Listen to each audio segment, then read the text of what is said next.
A millionaire faked blindness to escape his empty life, but he never expected to fall for the caretaker who saw right through him. But before we dive into the full story, let me know where you're watching from and what time it is. Now subscribe to the channel and let's get started. The sun was just beginning its slow climb over the skyline of New York City, painting the glass towers in a warm golden glow. High above the bustling streets, in the penthouse suite of an exclusive luxury building, 37-year-old Benjamin Lancaster was about to make a decision that would change the course of his life. He stood by the vast window, hands clasped behind his back, dressed in a tailored suit that whispered of wealth and privilege. Yet, under the gleam of polished floors and the subtle scent of expensive cologne, he wore an expression of subtle dissatisfaction, an emptiness that even millions of dollars could not fill. Benjamin's life was the envy of many. Raised in a family that had long since established itself among the city's elite, he inherited not only his parents' fortune but also their philanthropic interests. Countless charities bore the Lancaster name, and Benjamin was hailed by the tabloids as a dashing bachelor with a heart of gold. Yet, behind the glitter of galas and grand donations, he'd grown increasingly wary of people's intentions. Were they interested in him? Or just the privileges he could offer? It was precisely that question which had kept him awake through restless nights. Time and again, he found himself surrounded by compliments and flattery. Yet even in such company, loneliness lingered. Over the years, Benjamin had endured one shallow relationship after another, each new partner seeming more focused on brand names and luxurious gifts than on genuine companionship. Despite his magnanimous gestures, despite the facade of unstoppable confidence that money sometimes bestows, he was a man haunted by a terrifying doubt. He was no longer sure how to distinguish real affection from opportunism. That morning he stared at his reflection in the gleaming window, the city sprawling beneath him. On the table behind him lay the morning papers, all praising last night's charity event he had hosted. Everyone seemed impressed by the extravagant dinner, the star-studded guest list, and the enormous check he had signed. Yet not one mention highlighted Benjamin himself. How tired he looked, how forced his smile had become. He closed his eyes, recalling the moment he'd stepped away from the party to catch his breath on the balcony. Even as the crowd toasted his generosity, no one had noticed him slipping out to be alone. In the silence of that early hour, Benjamin resolved upon a plan both daring and unorthodox. He would pretend to be blind. It sounded outlandish, perhaps even morally questionable, but he needed proof that someone could care for him without seeing him as merely a golden ticket to a lavish life. If he could experience how people treated him with a supposed disability, maybe he'd finally discover who was capable of true kindness. At least, that was the justification he repeated to himself, heart pounding at the sheer boldness of what he was about to do. He did not take this step lightly. Benjamin knew it would require meticulous preparation. He would have to vanish from his usual social circles. He would move, perhaps, to a quieter neighborhood where he could hire a caretaker unfamiliar with his public image. He wanted someone who wouldn't recognize the face that adorned tabloids or the name that glittered in annual donations. The caretaker had to believe his blindness was real. Only then could he hope to encounter genuine compassion. Eyes still shut, Benjamin picked up his phone and dialed an old friend, an attorney who had pulled him out of countless tricky spots. "Stephen," Benjamin greeted after hearing his friend's voice, "I need your help with something unusual." Even over the line, the hesitation was evident. "Benjamin, you sound strange. Is everything all right?" "It will be," Benjamin said, almost convincing himself. "But I have to vanish for a while. I'll need a new identity. Quiet, something that doesn't hint at the Lancasters. And I need a caretaker, someone you're sure has no ties to the upper crust." Stephen started to protest, but Benjamin explained enough of his plan for the attorney to glean the seriousness behind it. By the call's end, a small arrangement began to form. An older house on the outskirts of the city, minimal staff, an assumed name, Ben Davis, just enough to keep his whereabouts under wraps. Already a tremor of excitement ran through Benjamin's veins. For the first time in years, he felt the faint stirrings of hope. Clara Hastings, 27 years old, was someone whose life had followed a far different course. Raised in a modest home a few hours upstate, she had spent her adolescence juggling schoolwork and part-time jobs to help her parents pay bills. Nothing had been handed to her on a silver platter, and that fact etched in her a strong sense of empathy. She had only recently moved to the city, drawn by a caretaker opportunity posted in a local healthcare forum. The job offered a decent wage, a place to live, and flexible hours. She saw it as a chance to do what she loved, caring for others, while finally gaining some financial stability. When Stephen, Benjamin's attorney, first interviewed her by phone, Clara had no idea of the scale of the subterfuge behind the job. She simply heard that an older property, quiet and with well-maintained facilities, needed someone to assist a man who had lost his sight after a reported accident. The details were vague, but the salary and terms were fair, and the voice on the phone sounded polite and professional. She was told the client did not want pity or extravagance, just simple day-to-day assistance. Clara was used to caring for seniors or patients in recovery. A 37-year-old with blindness caused by an accident seemed unusual, but not unimaginable. She felt a tinge of nerves as she boarded a train on a crisp Monday morning, carrying only a medium suitcase with essentials. She had been instructed to meet Mr. Ben Davis at the house directly. The caretaker's contract had arrived via courier, a simple arrangement specifying daily living assistance, meal preparation, and help with errands. Clara, conscientious to the core, read every line carefully, noticing no glaring red flags. She appreciated how straightforward it seemed. Or perhaps she simply needed the job so badly that she pushed away her deeper questions. The property was tucked in a secluded suburban neighborhood, an area still accessible by public transport yet far from the bustle of skyscrapers.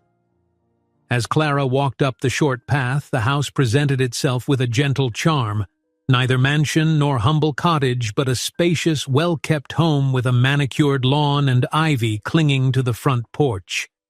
The door opened before Clara could even knock. On the threshold stood Stephen, looking somewhat out of place in his expensive suit. "You must be Clara," he said, giving her a tight, polite smile. "Please come in." She stepped inside, immediately struck by the warm interior. Hardwood floors, tasteful furniture, a living room window letting in plenty of natural light. It was comfortable without being ostentatious. Was this truly the abode of a patient who had money to afford private care? She did notice subtle hints, such as the glowing security panel near the foyer or the antique oak sideboard that looked quietly expensive, but nothing screamed wealth like she might have expected. The arrangement, after all, was for her to live there full-time if needed. She wondered how a young man ended up alone in such a place, coping with what must be a devastating condition. "It's a pleasure to meet you, Mr. Davis," Clara said softly when Benjamin emerged from a side room guided by a cane. She noted his careful steps, the subtle tilt of his head that suggested he was listening closely to her voice. His eyes, hidden behind dark-tinted glasses, never quite fixed on her the way most people's would. He offered a tentative smile, playing his role to perfection. "I'm very grateful you came," he said in a gentle tone. "They said you're one of the best caretakers around." Early days in the house were shaped by a slow routine of trust-building. Clara, conscientious and patient, introduced herself by explaining how she liked to organize the kitchen. Labels with braille, items sorted in consistent places, no sudden rearranging. She walked Benjamin through each corner, describing distances, textures, anything that might help him maintain independence. At times, she reminded him gently to hold her arm when navigating a tricky spot in the hallway or a step by the back door. Benjamin played his part with unwavering commitment. He allowed himself to fumble occasionally, adopting behaviors he'd studied in actual blind communities, counting steps, turning his ear toward the speaker, never looking directly at faces and tapping the cane lightly against surfaces. It was nerve-wracking, trying to appear vulnerable when for so long he'd been taught to stand tall and unflappable. Yet bit by bit, he marveled at Clara's kindness, how she never showed impatience when he moved slowly, or how she spoke to him with genuine warmth instead of forced sympathy. Sometimes, though, guilt gnawed at him. On more than one occasion, he caught a glimpse of Clara's face purely by accident if she came up behind him too quietly and he reflexively turned.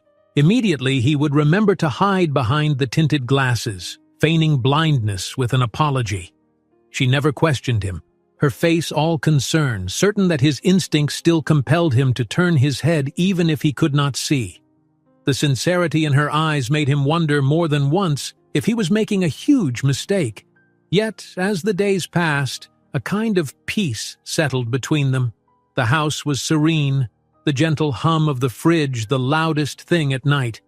Clara arranged healthy meals, helped him fill prescriptions, though they were placebos he'd arranged in truth, and guided him on short walks around the quiet, tree-lined streets.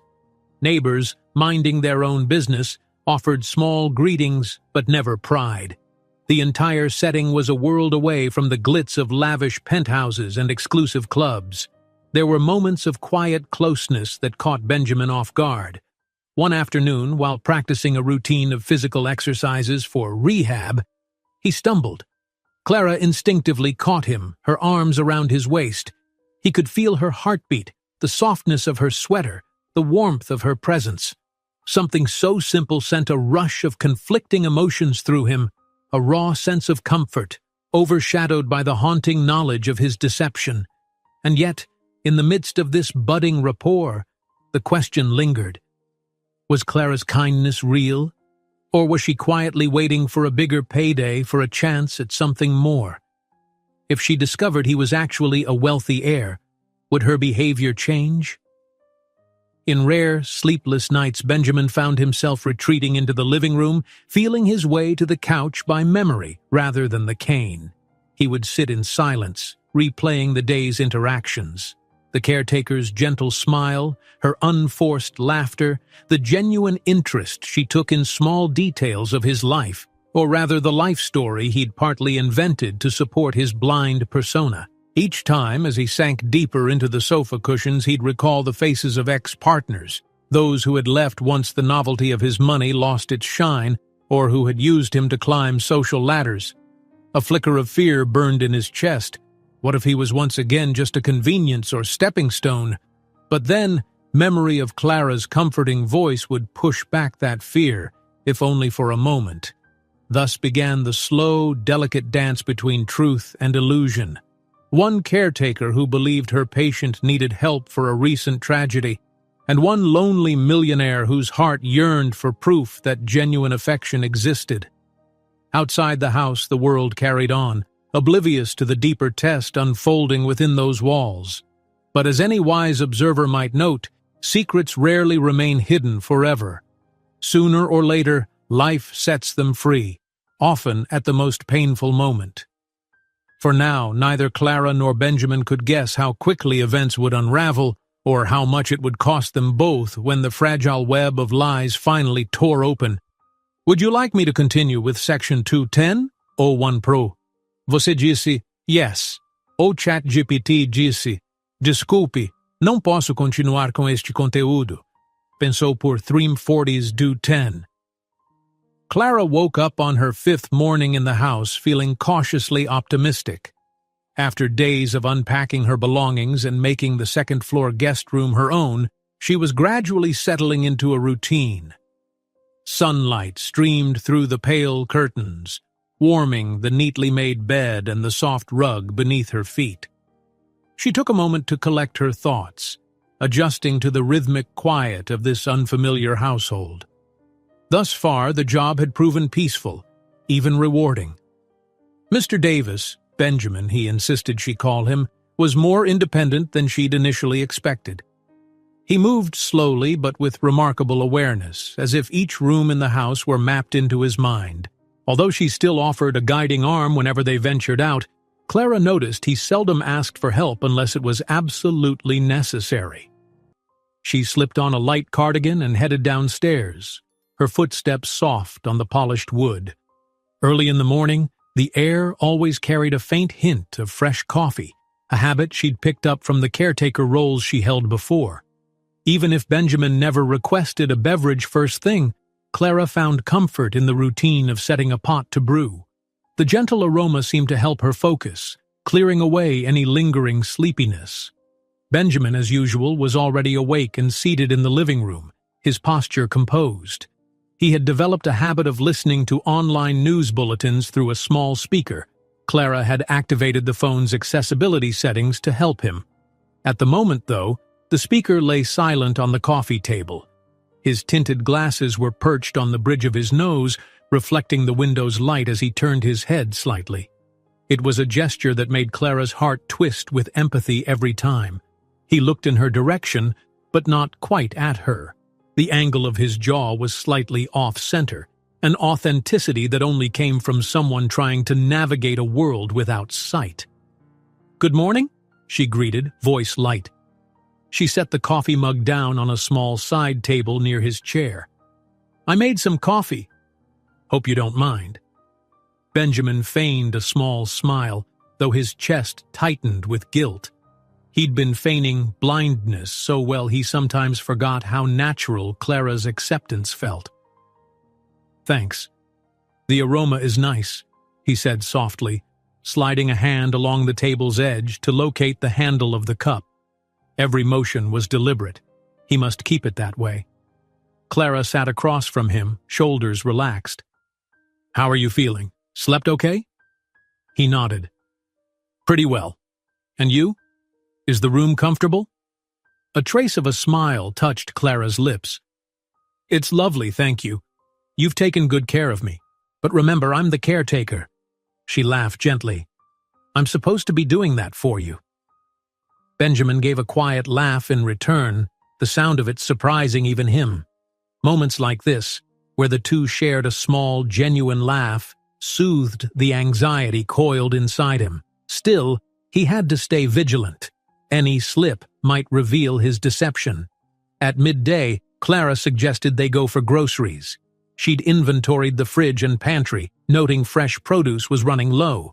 She also noticed that while the kitchen was tidy, certain foods were obviously purchased at random, as though Benjamin's attorney or an assistant had stocked it with no rhyme or reason. Benjamin agreed easily. In truth, he was curious to see how Clara handled public outings. She insisted on making it part of his rehabilitation, encouraging him to experience everyday tasks, albeit with supervision. He would lean on her arm just enough to appear dependent, but not so much that it seemed unnatural. The plan brought a mix of anticipation and dread. He wondered if they might bump into any acquaintances or local paparazzi, though Stephen had assured him the area was low-key enough that no one would suspect he was the Benjamin Lancaster. They stepped out into mild, breezy weather. Clara guided him slowly across the short walkway leading from the house to the sidewalk. The street was lined with tall oaks and modest flower beds, each house separated by a neat fence. A few neighbors were out trimming hedges or carrying groceries.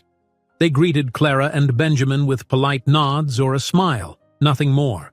The grocery store itself was a small, family-owned place rather than one of the bigger chain supermarkets. The neon sign flickered over wide windows that displayed fresh produce. Clara eased him in through the automatic doors, feeling the cool shift of air conditioning. She took a small cart, hooking her arm gently around Benjamin's so he could guide his steps without stumbling. As they moved through the aisles, Clara explained what she saw. "On our left there's fresh produce, tomatoes, cucumbers, carrots. On the right we have cereals and grains, a lot of different brands. Do you have a preference?" "I'm not picky," he murmured, playing his role. "But I do like fresh vegetables. Maybe we could pick a few tomatoes and carrots.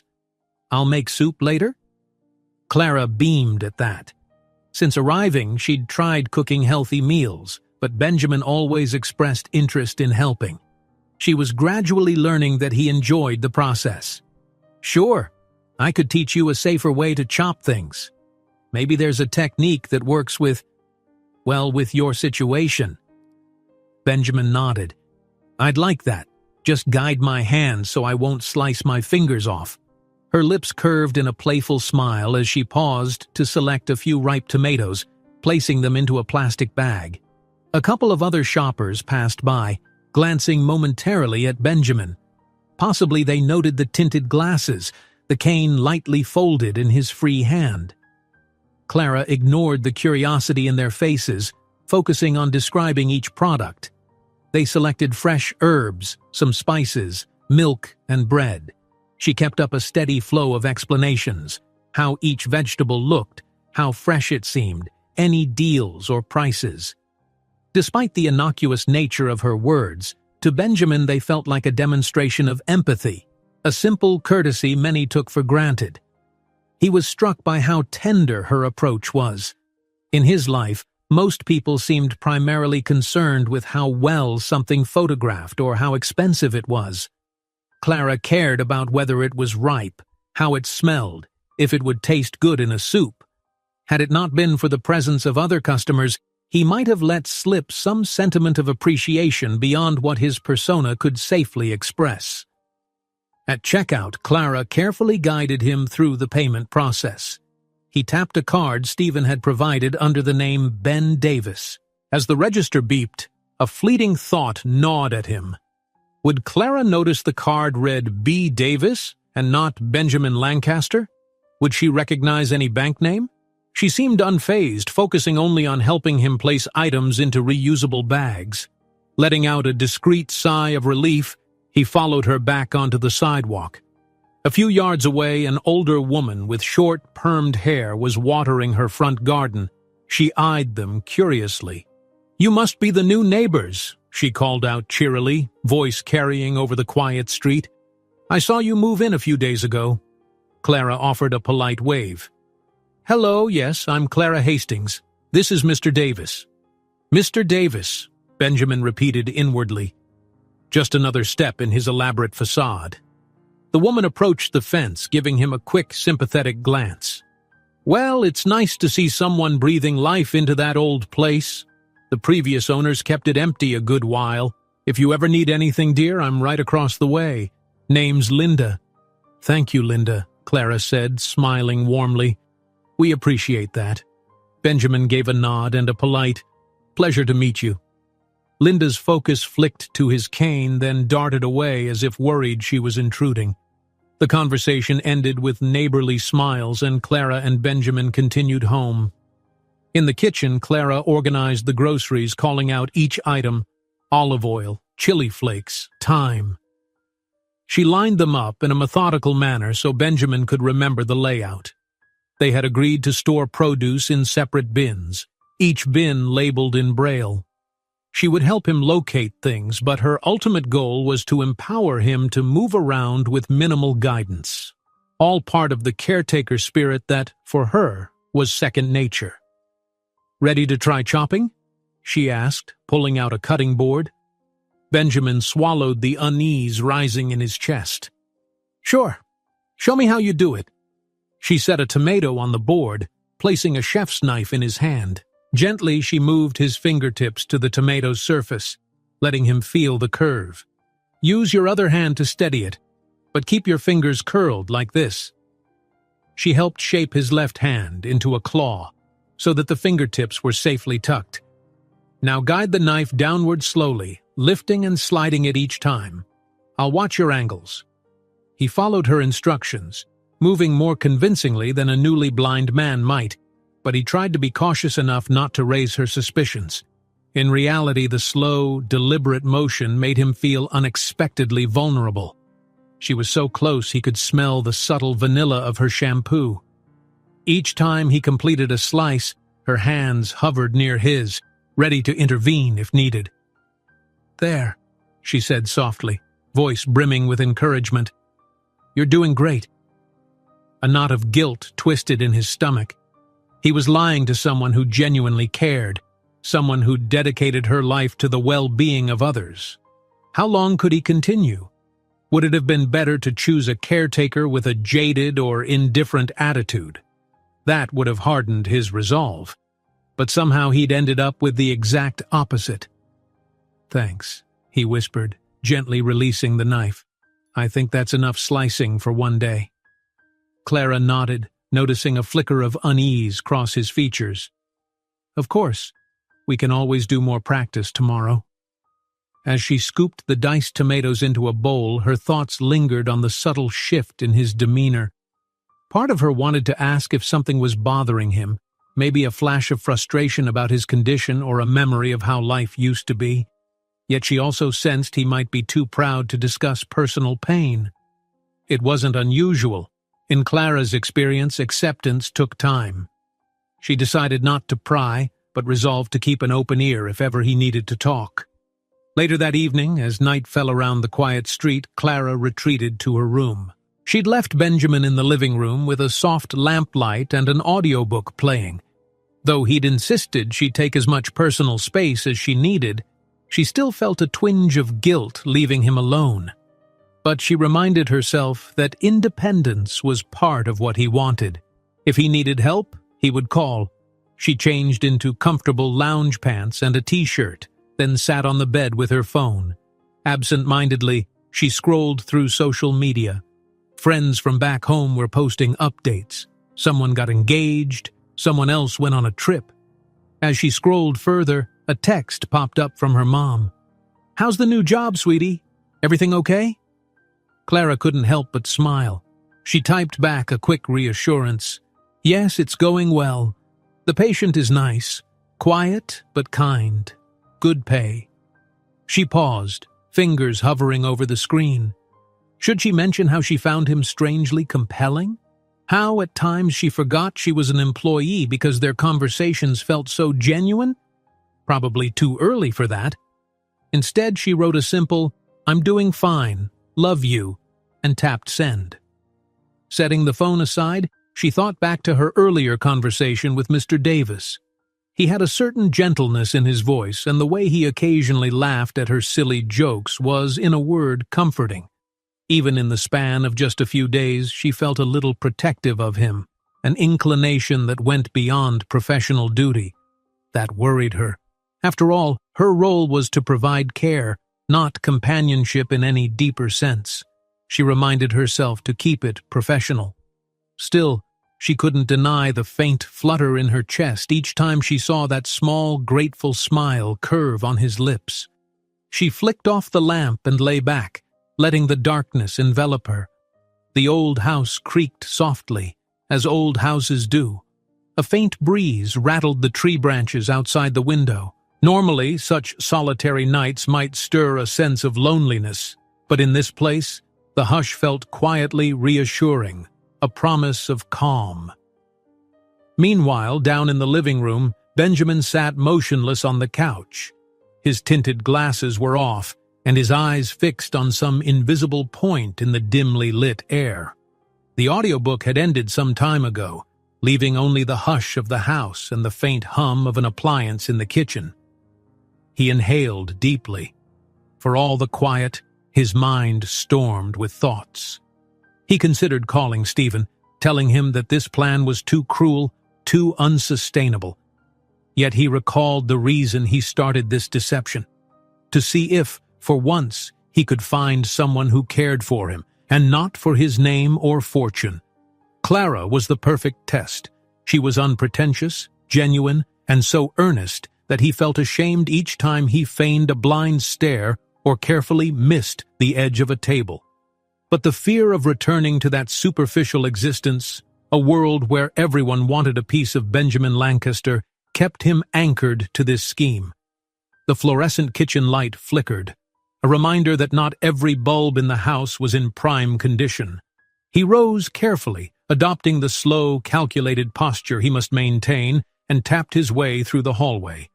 At the kitchen threshold, he paused.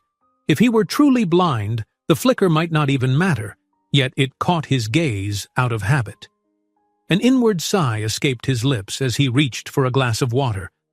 What would Clara do if she ever discovered the truth? Would she despise him for lying? Leave immediately? or confront him in fury. Those possible reactions were like daggers in his mind. The only way to avoid it, he reasoned, was to continue the ruse with impeccable consistency. He would only reveal himself if and when he was absolutely certain of her sincerity. And if that day never came, well, that was a bridge he'd cross later. He returned to the living room, carefully returning to the couch. Outside, a passing car's headlights cast fleeting patterns across the walls. The beams caught the edge of a small, framed photo on the side table, a generic piece of decor put there by a stager or interior designer. It showed a peaceful field with a lone tree, a reminder of simpler sceneries. Benjamin thought back to the orchard his family visited in his childhood. He remembered running freely, no staff, no drivers, no fear of being used. The memory, sweet yet tainted by nostalgia, made him ache. There was no turning back. So he resolved to do what he must, maintain the act until he found clarity. In the days that followed, Clara noticed little changes in Benjamin. He seemed restless at times, more prone to quiet reflection. She would discover him in the living room at odd hours, or sense tension in his shoulders as she guided him across the house. Perhaps he was wrestling with the difficult acceptance of his condition. She tried to offer small gestures of comfort, fresh flowers in a vase, a pot of homemade soup, gentle invitations to talk. Each was met with a warm but careful politeness, as though he were grateful yet hesitant to open up. Unbeknownst to Clara, every kindness she showed cut deeper into Benjamin's heart.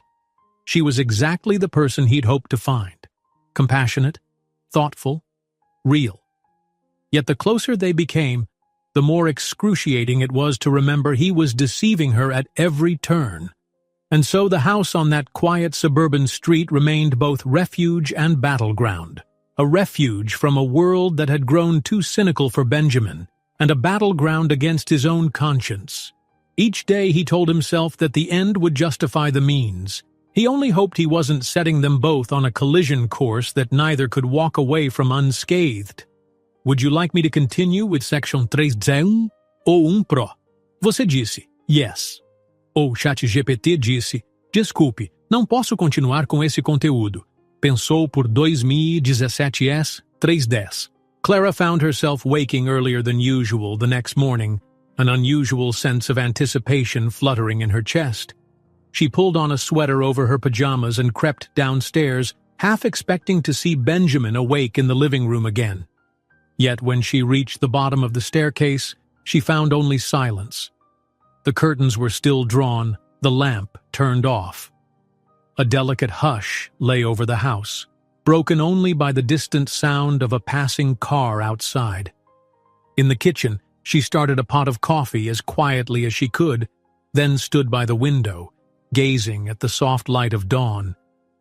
The street beyond was still cloaked in that in-between shade, neither dark nor fully lit, and a gentle breeze carried the promise of a mild day.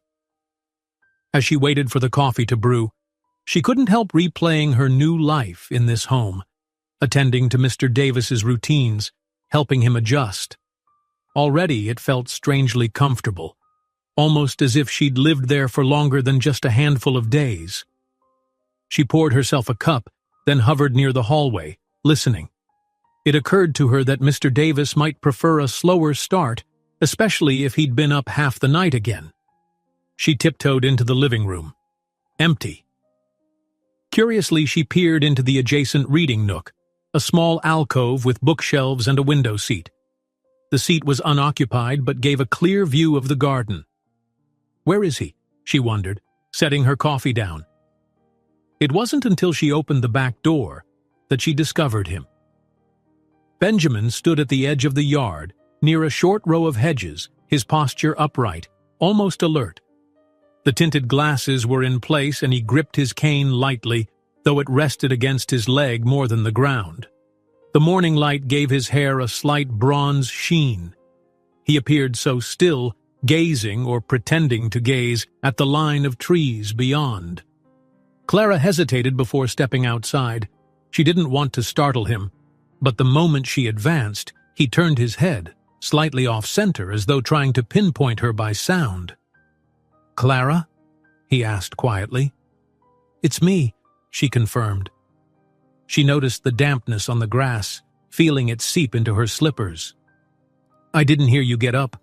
Are you all right out here?" He nodded, letting out a small breath. "I wake up early sometimes," he explained, his voice subdued. "I like to sense the world wake up. There's something peaceful about it." She stepped closer, careful to keep her feet from making loud, sloshing sounds against the dewy ground. "I can understand that. It's nice to have a moment of quiet before everything becomes busy." He said nothing for a moment, as if lost in thought.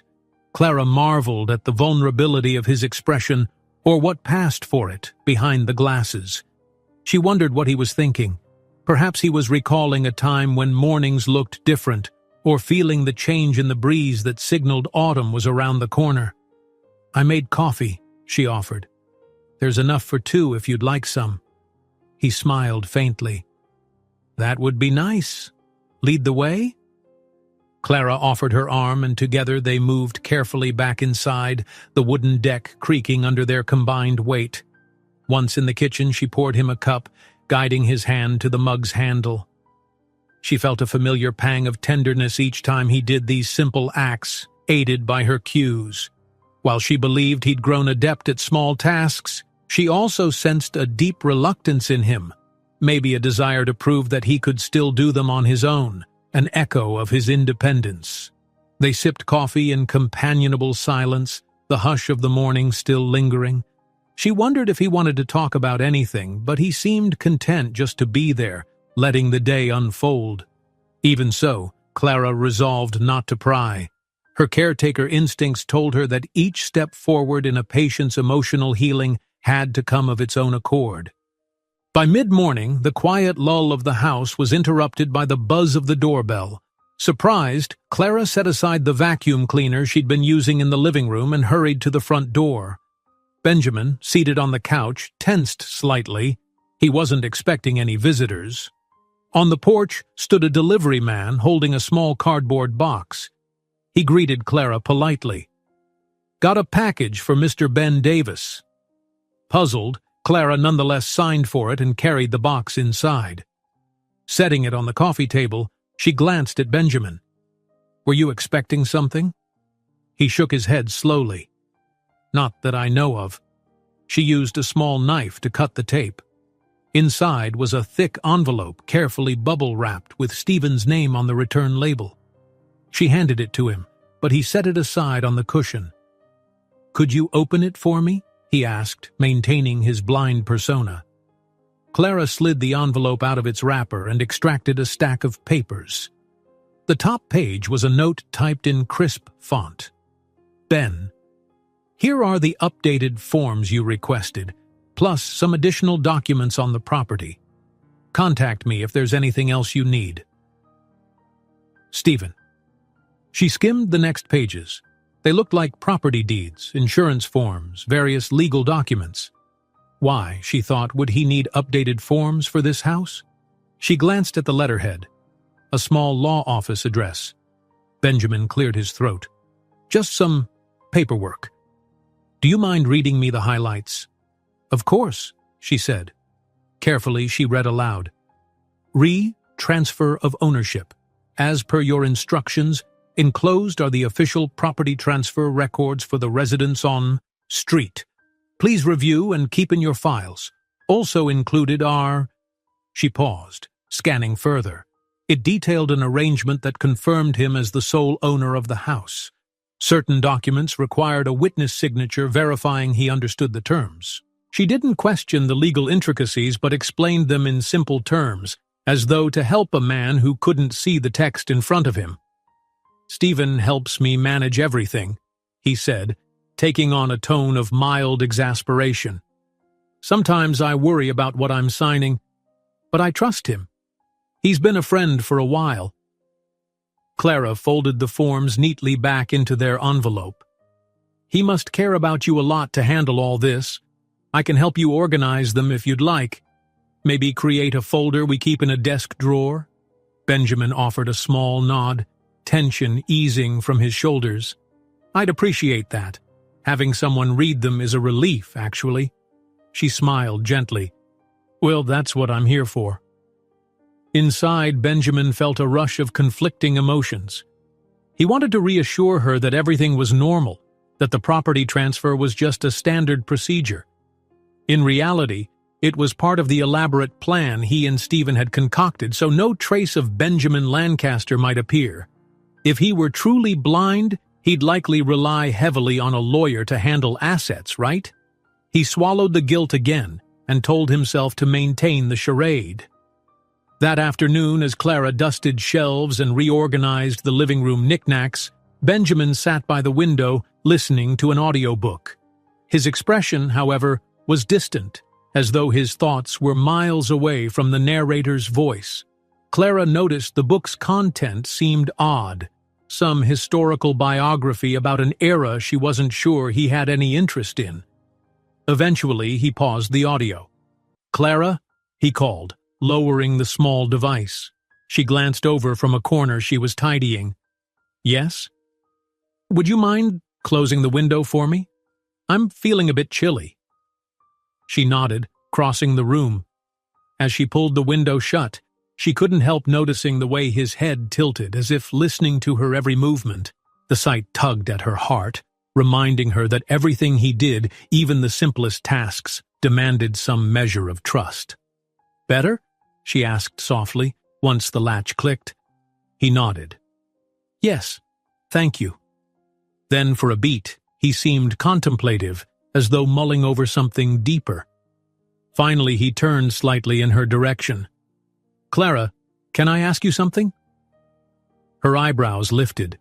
She set aside the duster, giving him her full attention. "Of course." He hesitated. "What made you choose this line of work? Being a caretaker? It can't be easy." She exhaled, considering. In her previous positions, some employers had asked that question out of simple curiosity, but something about the softness in his voice told her he truly wanted to understand. "I guess it started when I was younger. My grandparents were ill for a long time, and I spent a lot of time helping them. That was how I learned patience, I suppose. Then, after high school, I couldn't afford nursing school right away, so I started working in home care. And it turned out that I just, love it, you know?" He tilted his head. "Love it how?" A small smile graced her lips. "I like helping people find a way to live with dignity, even when health or circumstance changes their life. It's more than a job. It's personal. I believe everyone deserves compassion no matter what they've lost." Benjamin felt the words strike him deeper than they should. Everyone deserves compassion, even a wealthy heir pretending to be blind. A flicker of guilt made him shift in his seat. "That's admirable," he managed. "A lot of people might find it stressful." She shrugged lightly. "It can be, but it's also rewarding in ways money can't replace." "Money can't replace," he echoed in his mind, ironically aware of how money had shaped every aspect of his ruse. For a moment he was tempted to peel off the tinted glasses and let her see his real gaze. Let the truth tumble out. "I'm not who you think I am. I've been lying." But fear of losing this gentle rapport, stopped him cold. He cleared his throat. "I'm grateful for what you do. Sometimes it feels overwhelming to figure out each little detail of daily life. You make it easier." She responded with a kind nod, though a flush warmed her cheeks. "I'm glad I can help." Later that same day, Clara decided to take advantage of the pleasant weather to do some basic yard work. Benjamin sat on the porch, listening as she weeded a small patch of flowers. Occasionally, she'd chat over her shoulder, describing the bits of color poking up from the soil. From the corner of her eye, she saw the neighbor, Linda, approaching. The older woman waved politely. "Hello there, dear. Busy day, isn't it?" Clara straightened, brushing the dirt from her gloves. "Hi, Linda. Just trying to give the house some love." Linda's gaze flicked to Benjamin on the porch. Her voice lowered slightly, though not so discreetly that Benjamin couldn't overhear. "And how's he doing?" Clara offered a reassuring smile. "He's fine, getting used to things. He's quite independent, really." Linda nodded. "Well, you're doing a lovely job looking after him." Then she hesitated, glancing again at Benjamin, who pretended not to notice. "I suppose he doesn't get many visitors?" Clara wasn't sure how to answer. She realized she'd never seen him receive a phone call besides the box from Stephen. "He's new in town," she said carefully. "It takes time to settle, I guess." Linda nodded in sympathy. "Just let me know if either of you needs anything. The folks around here keep an eye out for each other." With that, she ambled away. Clara released a breath she hadn't known she was holding. Before she returned to her yard work, she caught Benjamin's faint half-smile. He'd heard the exchange, no doubt. That evening, curiosity about his lack of visitors or phone calls teased at Clara's thoughts. He seemed to have no relatives, no local friends stopping by to check on him. Even in her prior caretaker roles, many patients had visits from someone, a sibling, a co-worker, a friend. Mr. Davis, however, was an island, reached only by the occasional legal envelope or prearranged grocery delivery. Yet she brushed aside the curiosity, telling herself it wasn't her place to pry. If he was lonely, he would say so.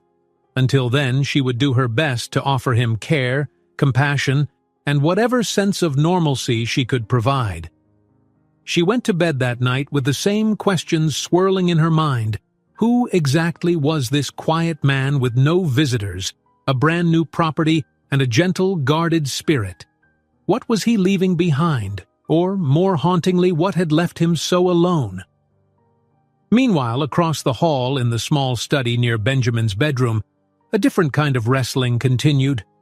Benjamin sat in an armchair, the overhead light dimmed, the legal documents from Stephen spread across his lap. He'd asked Clara to store them in a desk drawer, but he'd retrieved them once she'd retired to bed. With his tinted glasses off, his eyes skimmed lines and lines of text outlining the final steps that severed his official ties to his old properties. He was nearly a ghost of his former self on paper. The illusions he'd crafted were solidifying. Soon, no one but a select few would know that Benjamin Lancaster had quietly slipped away from his old life, if only temporarily. At that moment, he thought of Clara's words. Everyone deserves compassion no matter what they've lost. He found himself torn between yearning to confide in her and the fear that once he revealed his wealth and his deception, it would all go to dust. If she were indeed the genuine soul he believed her to be, she would be hurt by the lie. If she wasn't, he might see greed overtake the warmth in her eyes. He sighed heavily, pressing a hand to his temple. The path he had chosen seemed more complicated each day. Though it had once felt like the perfect solution, the ruse now threatened to unravel at any moment. The kindly caretaker whose presence both soothed and pained him was the only bright spot in his self-imposed isolation.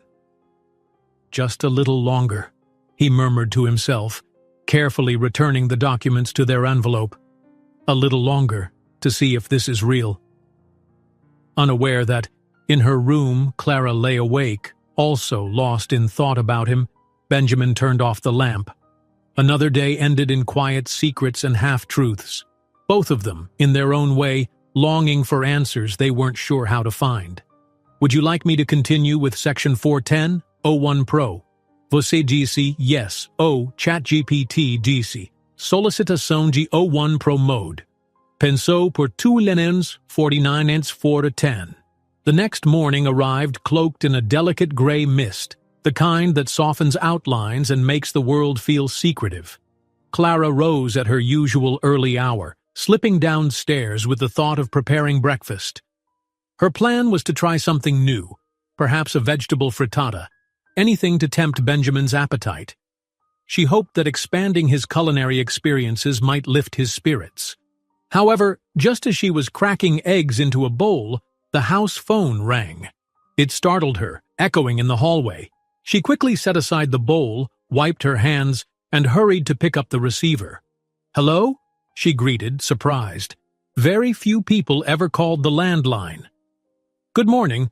May I speak with Mr. Davis?" An unfamiliar man's voice asked, polite yet firm. Clara hesitated. "He's not available right now. May I take a message?"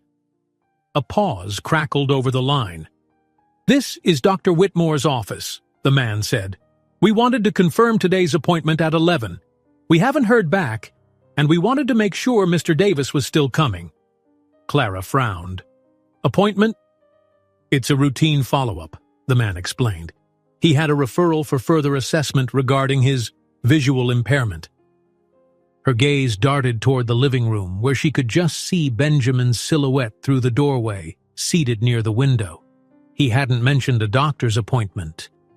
"Of course, let me check with him," she said. "We'll call back soon." She thanked the caller and set down the phone, mind spinning. Why didn't he tell her about a scheduled appointment? Perhaps he'd forgotten. It was quite possible, given everything that had changed in his life. Still, something about the conversation unsettled her. She decided to raise it gently. Clara turned off the stove, wiped her hands on a dishcloth, and made her way to the living room. Benjamin appeared to be listening to something through a small earpiece. Maybe a news broadcast. As she approached, he removed the earpiece, turning his head at her footsteps. "Morning," he offered, his voice neutral, though a faint trace of wariness flickered across his face. "Something wrong?" She forced a little smile. "Not wrong exactly, but your doctor's office just called about a follow-up appointment today at 11. I didn't know you had anything scheduled." Benjamin's shoulders went rigid. Quickly, he tried to school his features into confusion, hoping to seem genuine. Doctor?" he echoed, carefully measured. "I must have forgotten. Maybe Stephen set it up and neglected to tell me." Clara stepped closer, concern in her voice. "They said it's a routine assessment regarding your vision. Isn't that important?" He managed a tight nod. "Yes, of course. It's just that my condition is stable. The appointment might be something arranged before I decided to move here." He let out a breath, then offered a faint, apologetic smile.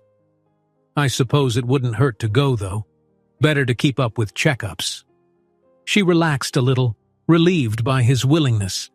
"I'll drive you," she said, determined, but gentle. "We'll leave in time to get there comfortably." Benjamin felt an immediate stab of panic. A real doctor? For a non-existent injury? Even if the physician wasn't his personal specialist, any basic examination might uncover the truth that his eyes were perfectly healthy. Could he fake it convincingly? He swallowed. Stephen had likely set up something superficial, maybe a routine consult with a doctor in on the ruse. Or at least that was the best-case scenario. The worst case made his stomach churn. "All right," he finally replied, feigning calm. "We'll go. Let me just make a quick call to Stephen to confirm." True to his word, Benjamin excused himself to a quiet corner, phone in hand. He dialed Stephen's number with urgent speed. "Benjamin?" the attorney answered, sounding groggy. Perhaps it was too early for him. "What's going on? Why is there an appointment for me at Dr. Whitmore's office?" Benjamin hissed under his breath. "Clara just got a call. I never heard about this. Who's Dr. Whitmore?" Stephen seemed to shuffle papers or a laptop. "Hold on, I see here. Right. Dr. Whitmore's a general ophthalmologist I arranged as part of your cover story," he explained, clearing his throat. "I figured if you're pretending to be blind, you might need the occasional checkup on file. I didn't think they'd call so soon." Benjamin's eyes pinched shut. "So you never told me about it?" "Sorry," Stephen replied, sounding genuinely apologetic. "Things have been hectic. I planned to send a memo. But hey, don't panic. This doctor's on retainer. He knows you're playing a role. He'll keep the official records consistent, and he's discreet." "Are you sure?" "As sure as I can be. You'll go, he'll do a cursory exam, maybe some formalities, and sign off that your condition is stable. That's it." Benjamin breathed out slowly, tension easing but not disappearing. "All right, let me handle it then." He hung up and returned to Clara, forging a casual smile. "Everything's fine. Stephen set this up a while ago and forgot to mention it. Dr. Whitmore apparently just wants to do a routine check. So we can go." Clara nodded, relieved by his explanation. "That's good. I'll finish making breakfast and we can leave around 10. 2 hours later, they were navigating the city traffic in Clara's modest car, a second-hand compact she'd bought just before starting her caretaker work. Benjamin sat in the passenger seat, posture tense, tinted glasses in place. Although outwardly calm, his mind reeled with the precariousness of what lay ahead. He'd just have to trust Stephen's assurances. They arrived at a nondescript medical building in a quieter part of the city. Clara parked and helped Benjamin out, guiding him carefully across the lot. Inside, the waiting area was clean and bright, with pastel walls and motivational posters about eye health. A receptionist greeted them, asked for Mr. Davis, then politely motioned them to a seat. Benjamin pretended to settle in, cane by his side, expression composed. Clara sat next to him, flipping through a magazine on the coffee table. She glanced at the pages, half distracted by the fleeting sense of worry for him. This was probably his first eye checkup since the accident. She wondered if it might bring him some closure or heartbreak, depending on the diagnosis. "Mr. Davis," a nurse eventually called, stepping into the waiting room. "We're ready for you." Benjamin rose slowly, letting Clara guide him. The nurse led them down a short hallway lined with exam rooms. In the third room, Dr. Whitmore, a tall, silver-haired man with an impeccably calm demeanor, greeted them. He offered Clara a nod, then turned to Benjamin. Despite wearing a white coat with a name embroidered, he didn't appear unsettled by the tinted glasses or the cane. "Mr. Davis," Dr. Whitmore said gently, "glad you could make it. I'm Dr. Whitmore. Please have a seat, Miss Hastings," Clara supplied. "I'm his caretaker." "Pleasure, Miss Hastings. If you'd like, you can wait in the adjoining space, or stay here if Mr. Davis prefers." Benjamin cleared his throat. "It's fine if Clara stays," he said. He reasoned that maintaining the facade of a blind patient might be easier with her presence, forcing the doctor to speak in layman's terms. "Very well." Dr. Whitmore settled onto a stool, flipping through a chart. "Let's do a quick overview of how you've been feeling since the last check. Any changes in your daily life? More headaches? Eye pain?" Clara felt a pang of sympathy. She realized he might have had past headaches or eye pain related to his condition, but he rarely mentioned them. She shot a brief, concerned glance his way. Benjamin paused. He needed to craft a believable answer. "Some days I get pressure behind my eyes," he said, voice subdued. "Other days, not so much. It's mostly stable, though." The doctor gave a nod that felt more like a signal. Understood. He then picked up a small flashlight. "I'd like to do a quick light reflex test. I know your condition doesn't allow you to see, but this will help me check pupil response, okay?" Benjamin nodded, heart hammering. Dr. Whitmore leaned in, shining the light near his face. Under the glasses, Benjamin forced himself not to react normally. He'd practiced a subtle, delayed flinch so as not to appear fully sighted. The doctor's mouth pressed into a tight line, but he said nothing. He repeated the test on the other eye, then jotted notes. "Pupils are responding as before," the doctor remarked. "No significant improvement, no further deterioration. That's consistent with the condition we've documented." Clara, standing near the chair, let out a quiet breath. She couldn't help feeling hopeful at the idea that at least his condition hadn't worsened. "Does that mean he's in the same place as the last exam?" Dr. Whitmore nodded. "Indeed. We'll keep monitoring for any changes."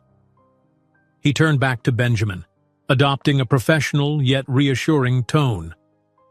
"I want to maintain your therapy schedule. Low intensity, mostly adjusting daily habits. There's still a chance that specialized treatments in the future might help, but it's a long shot. In the meantime, you're managing well with support, correct?" Benjamin feigned a grateful smile. "Yes, Clara's been a big help, and I'm making do." "That's good. I'll make a note that you'll keep your caretaker arrangement. If you have sudden changes, pain, or any flickers of vision, call me immediately." Benjamin inclined his head in thanks, while Clara offered a small smile of relief. Dr. Whitmore typed up some notes, then printed out a summary of the visit, handing it to Clara. "Bring this to the front desk, and they'll schedule your next follow-up, maybe in a couple of months." Moments later, they were back in the reception area. Clara set up the next appointment, feeling a little surge of confidence at how smoothly everything went. She found herself quietly impressed with Dr. Whitmore's kindness and how calm Benjamin remained throughout the process. He must have done this many times before, she reasoned, in the months since losing his sight. Once outside, a breezy gust of fresh air enveloped them. Clara guided him back to the car, carefully opening the passenger door. She let him settle in, then slid into the driver's seat herself. As she buckled her seat belt, she glanced his way. "That went all right, right? Seems like the doctor's not worried."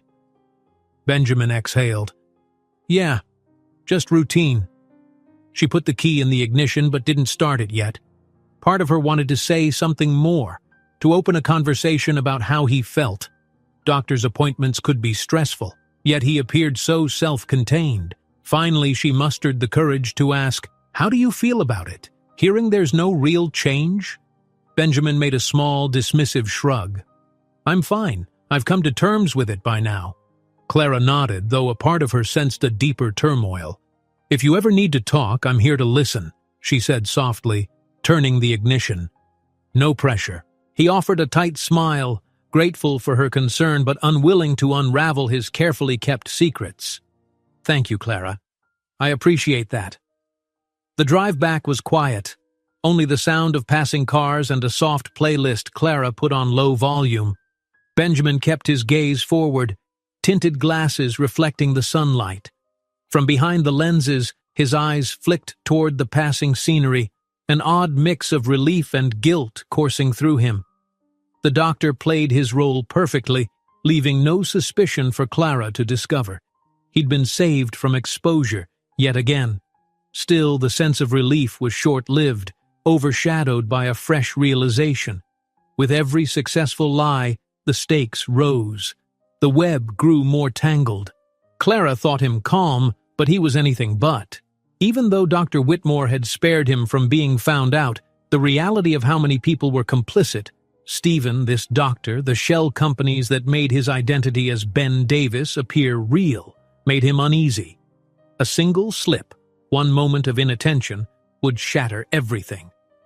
As they pulled into the driveway, Clara cut the engine, turning to him with a gentle smile. "Welcome home." The phrase struck him strangely, lodging a pang in his chest. Because while the house was indeed his physical home, it wasn't the home he'd grown up in, nor the penthouse he'd once inhabited. It was a borrowed shelter, built on the premise of a lie. And though Clara's presence gave it warmth, he couldn't help but wonder, how long would this fragile sense of home last once she learned the truth? He made a soft sound of acknowledgement. "Thank you," he murmured, letting her help him out of the car. They stepped onto the porch, a soft breeze ruffling the leaves overhead. Perhaps it was the tension of the day, or the relief that the appointment was done, but Clara suddenly noticed a new gentleness in his posture. He stood a fraction closer to her, almost as if seeking comfort. She found her heart fluttering. Telling herself it was just empathy, she placed a hand lightly on his arm. "Are you sure you're okay? You seem quiet." He offered the faintest of smiles. "I'm all right, Clara. Really, it's just been a long morning." Then, with a quiet sincerity that startled even him, he added, "I'm grateful you were there. Having you with me made it easier." Their gazes met, his hidden behind the tinted glasses, hers open and earnest. She let her hand linger a moment, then stepped back. "Well, any time. That's what I'm here for." And so they entered the house again, side by side, the door closing softly behind them. Neither spoke of the subtle shift in mood, but as the hours stretched on, each felt the invisible closeness that had grown in small increments between caretaker and patient. Both recognized it, though in vastly different ways. Clara took it as a sign that perhaps he was finally trusting her. Benjamin understood that trust here was built on illusions, and the more he cherished the softness of her kindness, the more he dreaded the day she might discover it all. Would you like me to continue with section 510? O1 Pro. Você diz yes. O ChatGPT DC 510 pensou por tum 19's 510. It was late afternoon when Clara finished folding the laundry and decided to check on Benjamin. Since returning from the appointment earlier in the day, he'd retreated to the small study off the hallway, claiming he had some legal paperwork to sort through on his text-to-speech software. She'd heard only the low murmur of a computer program from behind the closed door. Now, the hush made her curious. Was he truly immersed in reading, or had he fallen asleep in that big leather armchair? She knocked softly. "Mr. Davis? May I come in?" His voice, though subdued, responded promptly, "Sure, come in." Inside, the study was gently lit by a table lamp, and Benjamin sat behind a polished wooden desk, tinted glasses in place. A laptop screen glowed in front of him, but with his back partially turned, it looked more like a prop for his ruse than a genuine workspace. He tilted his head at her entrance, letting out a small exhale. "Everything okay?" he asked quietly. She offered a reassuring nod, then realized he couldn't see it. Clearing her throat, she stepped closer. "Yes, all good. I was just making sure you didn't need anything. You've been in here for a while." He reached for the laptop's keyboard, pressing a key that stopped the text-to-speech from droning on about Legal Code Paragraph 6. Carefully, he closed the screen, turning his face toward her. "I guess I lost track of time. Just sorting through documents Stephen emailed me, some personal matters." "Ah." Clara paused, folding her hands.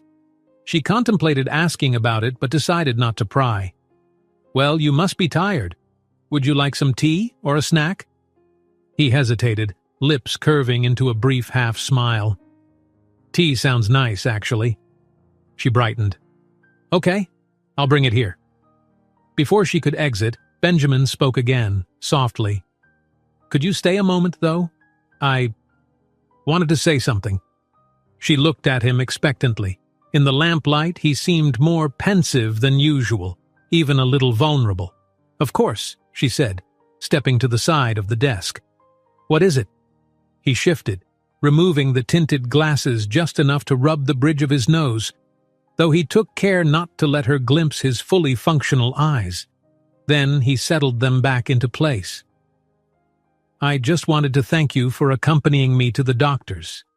That might sound trivial, but—" He paused, choosing his words carefully.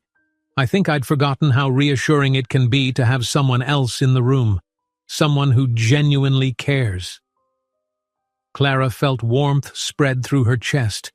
She'd never heard him speak so openly about his emotional state before. "I'm glad you felt that way," she said gently. "Truly, I'm here to help, but I also want you to be comfortable, in whatever sense that means." He nodded, though the action was slightly angled, as if he still hadn't fully mastered the illusions of blindness. "You make it easier," he murmured. Then he offered a polite clearing of his throat and added, "Anyway, that's all. Thank you." "I'm happy to do it," she replied, letting her voice convey sincerity. "Now I'll go make that tea. Ginger lemon okay?" "That's perfect," he said, exhaling a subtle breath of relief. In the kitchen, Clara heated water on the stove, measuring out a pinch of fresh ginger, a squeeze of lemon, and a dab of honey. As the water simmered, she couldn't help but replay his words in her mind. He rarely expressed gratitude in such a personal way, and she was touched that he'd singled out her presence as comforting. She tried not to read too much into it. After all, caretaker roles often foster a sense of dependence and closeness. Still, a small part of her felt a glimmer of possibility that perhaps he was beginning to see her as more than just an employee. Focus, Clara, she told herself, gently stirring the teapot. Keep it professional. Yet even as she told herself this, her heart fluttered at the memory of his subdued voice in the study. When she returned with the tea, he was no longer behind the desk but standing near the window. She paused in the doorway, struck by the silhouette he made, the tall figure against the muted evening light, cane in one hand, the other lightly braced on the windowsill. He was gazing outside as though taking in the last remnants of day. But of course, he was supposed to be blind. She quelled a passing curiosity at how he always seemed to orient himself so precisely. "Here we go," she said softly, approaching. "Let me set it on the side table." Benjamin nodded, stepping aside. "Thanks." She set the teacup down and guided his hand to the handle. As he lifted the cup, she noticed his shoulders were still tense, as though weighed by thoughts. And indeed, he was thinking, reflecting on how he'd nearly let himself slip, gazing out the window. He forced a slight tilt of his head, as if approximating the direction of her voice. "Busy day, huh?" she asked, hoping small talk might ease him. He offered a faint smile. "Yes. The doctor's appointment? Then these documents? I'm tired, but the tea helps." His voice held a nuance of truth. The day had been nerve-wracking. The appointment, the secret, the worry of tripping up in front of Clara. Mentally, it was exhausting to sustain a lie so completely. Clara nodded in sympathy. "Maybe after you finish your tea you can rest a bit. I can heat up some leftover soup for dinner later so you don't have to fuss with anything." He sipped gingerly. "That would be nice." A short silence followed, broken only by the tick of the old clock in the hallway. Then, as if compelled by a sudden honesty, he added, "I'm not used to people taking care of me, you know. I spent a lot of time on my own. So, some days are an adjustment." Her heart squeezed. She recognized that admission as a step toward letting her in. "Everyone needs a little help sometimes," she said gently. "It doesn't mean you're weak." He let out a soft chuckle. "I know. Hard to reframe it in my head, though." She watched him for another moment. This man with carefully measured movements, tinted glasses, polite gratitude. So many layers she hadn't fully uncovered. Finally, with a small smile, she excused herself, leaving him to his tea and thoughts. That evening, Clara found herself with a rare hour of free time. Benjamin had dozed off in his armchair after dinner, lulled by the hush of the house. She decided to take a walk around the block. The crisp autumn air felt invigorating as she strolled past well-trimmed lawns and tidy fences. Neighbors were either indoors or quietly minding their own business, so the street lay mostly empty. She found comfort in the gentle glow of streetlights against the deepening sky. As she passed Linda's house, the older woman gave a quick wave from her porch swing. Clara returned the gesture but kept walking, enjoying the solitude. She let her thoughts drift, marveling at how quickly her routine had centered around Benjamin's needs. She didn't resent it, not at all. But it felt different, like she was stepping into a caretaker role that felt more personal than any she'd had before. She reminded herself that she was employed to do exactly this, yet the lines were already beginning to blur in her mind. Eventually, she circled back to the house. In the driveway, she noticed a slick black car that definitely wasn't hers or Benjamin's. She paused, frowning. The silhouette of a man leaned casually against the hood, talking on a cell phone. He wore a well-tailored suit that, in the moonlight, gave off a faint sheen. She approached cautiously, heart pounding. "Excuse me, can I help you?" she asked, keeping her voice steady. The man turned, revealing a handsome, clean-cut face. His posture was confident, maybe even smug. "Yes, I was wondering if Mr. Davis was available," he said, voice smooth. "I'm a friend." She eyed him warily. He didn't look like the typical neighbor or an old buddy. Everything about him screamed money, from the shine of his shoes to the expensive watch glinting on his wrist. "He didn't mention expecting anyone," she replied. "Your name?" He smiled, but it didn't reach his eyes.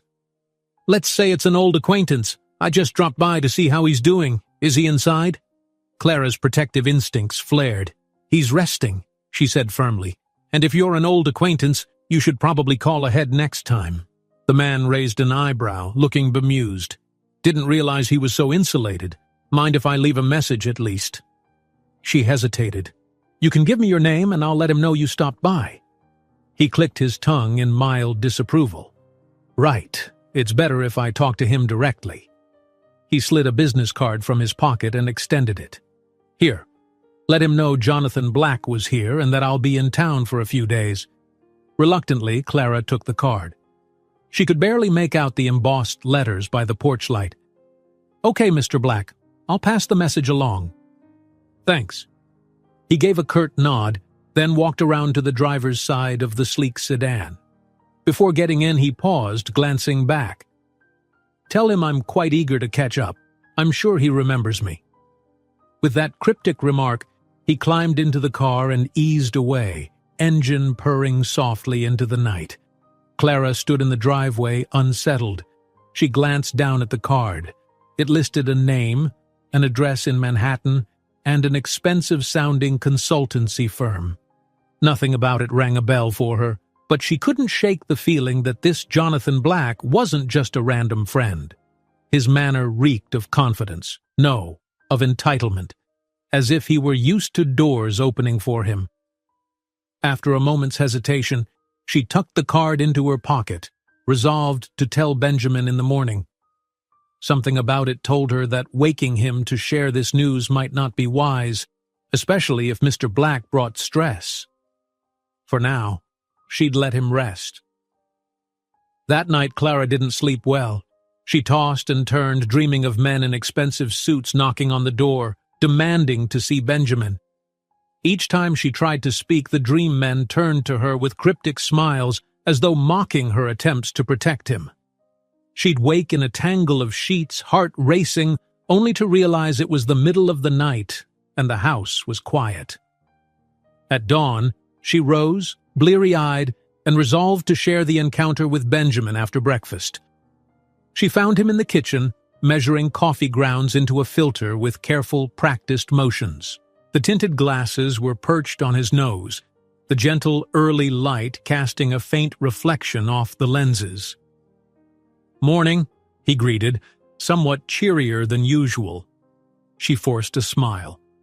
"Morning, you're up early."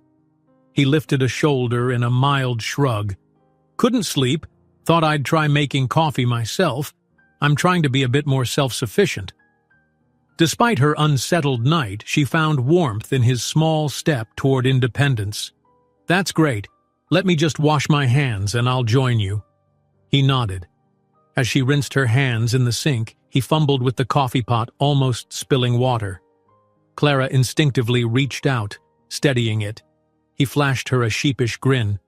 "Maybe I'm not as smooth as I hoped." "You'll get there," she teased, gently. "But hey, there's something I need to tell you. Last night a man showed up in the driveway. He said his name was Jonathan Black, gave me his card, asked to see you." Benjamin stiffened noticeably. His hand froze over the coffee pot. "Jonathan Black?" he repeated, voice tight. "He came here?" She nodded, rummaging in her pocket for the business card, then placed it on the counter near him. "Yes. He wouldn't give many details, just said he was an old acquaintance. Seemed insistent."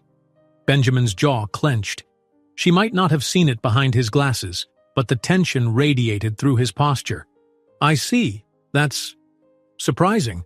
I didn't expect him to track me down." He took a breath, feigning calm. "Probably just someone from my old life. I'll decide how to handle it." His words made Clara's curiosity flare. Old life? She knew he'd had a life before the accident, but how wide was that circle of acquaintances?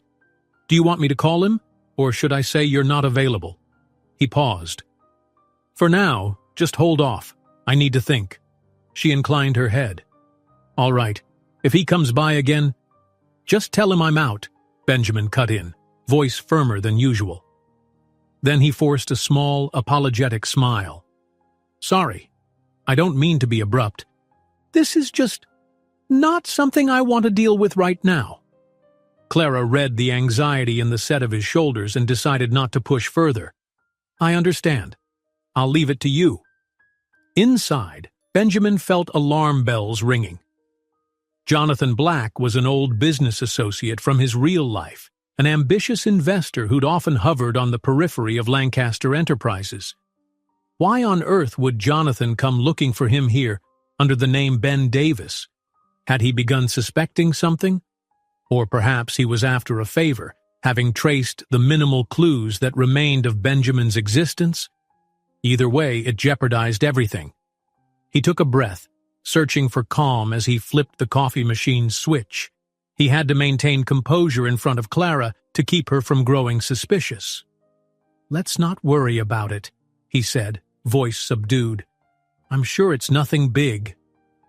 She nodded, though the small crease in her brow suggested she sensed more to the story.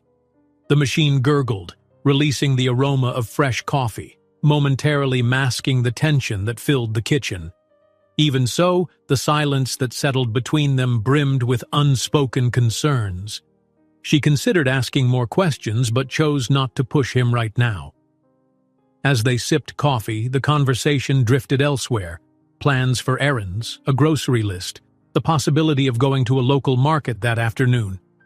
Yet in the back of her mind, Clara's curiosity simmered. Who was Jonathan Black, and why did the mention of his name bring such unease to Benjamin's features? She reminded herself that sometimes the chronically ill, or in her assumption the visually impaired, had complicated lives left behind. But she couldn't shake a small, lingering feeling that there was more to Mr. Davis's story than he admitted. And for Benjamin, every sip of coffee felt like swallowing lumps of dread. If Jonathan suspected anything, the carefully woven lie could unravel. This caretaker, who'd shown him such genuine compassion, might look at him differently, maybe with betrayal, once she found out. His mind roiled with half-formed plans. Ignore Jonathan, pay him off, or maybe warn Stephen.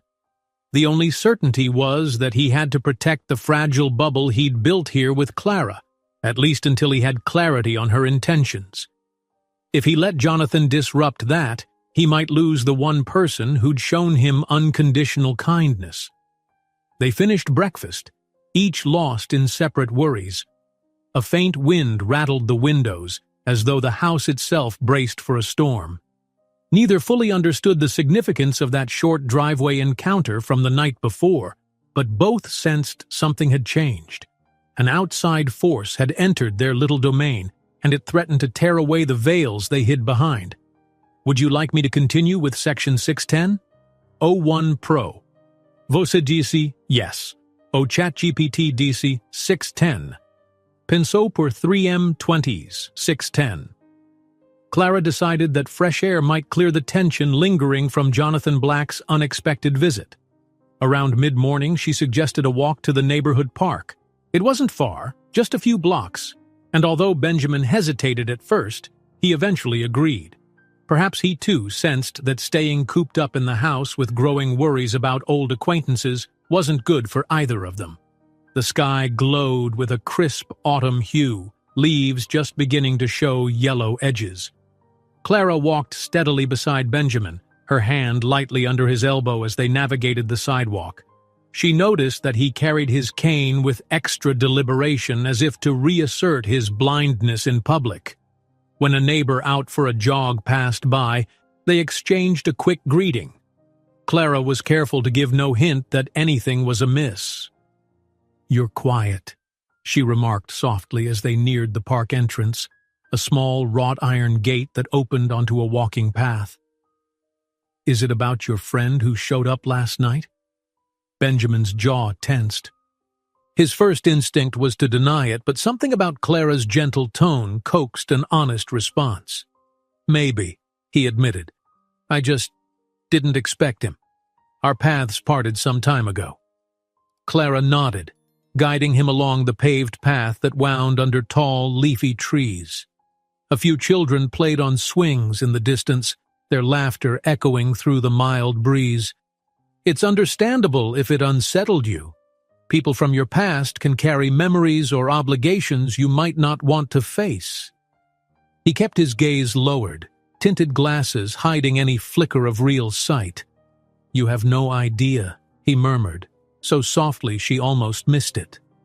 They found a bench near a pond where ducks glided lazily. Clara helped Benjamin settle onto the bench, then sat beside him, leaving enough space that he wouldn't feel crowded. Silence stretched, filled with birdsong and distant chatter of park-goers. Finally, she asked, "Is there anything you'd like to tell me? It might help just to talk it out. No judgments." He inhaled, weighed down by the reality that any honesty about Jonathan Black would risk unmasking his own secrets.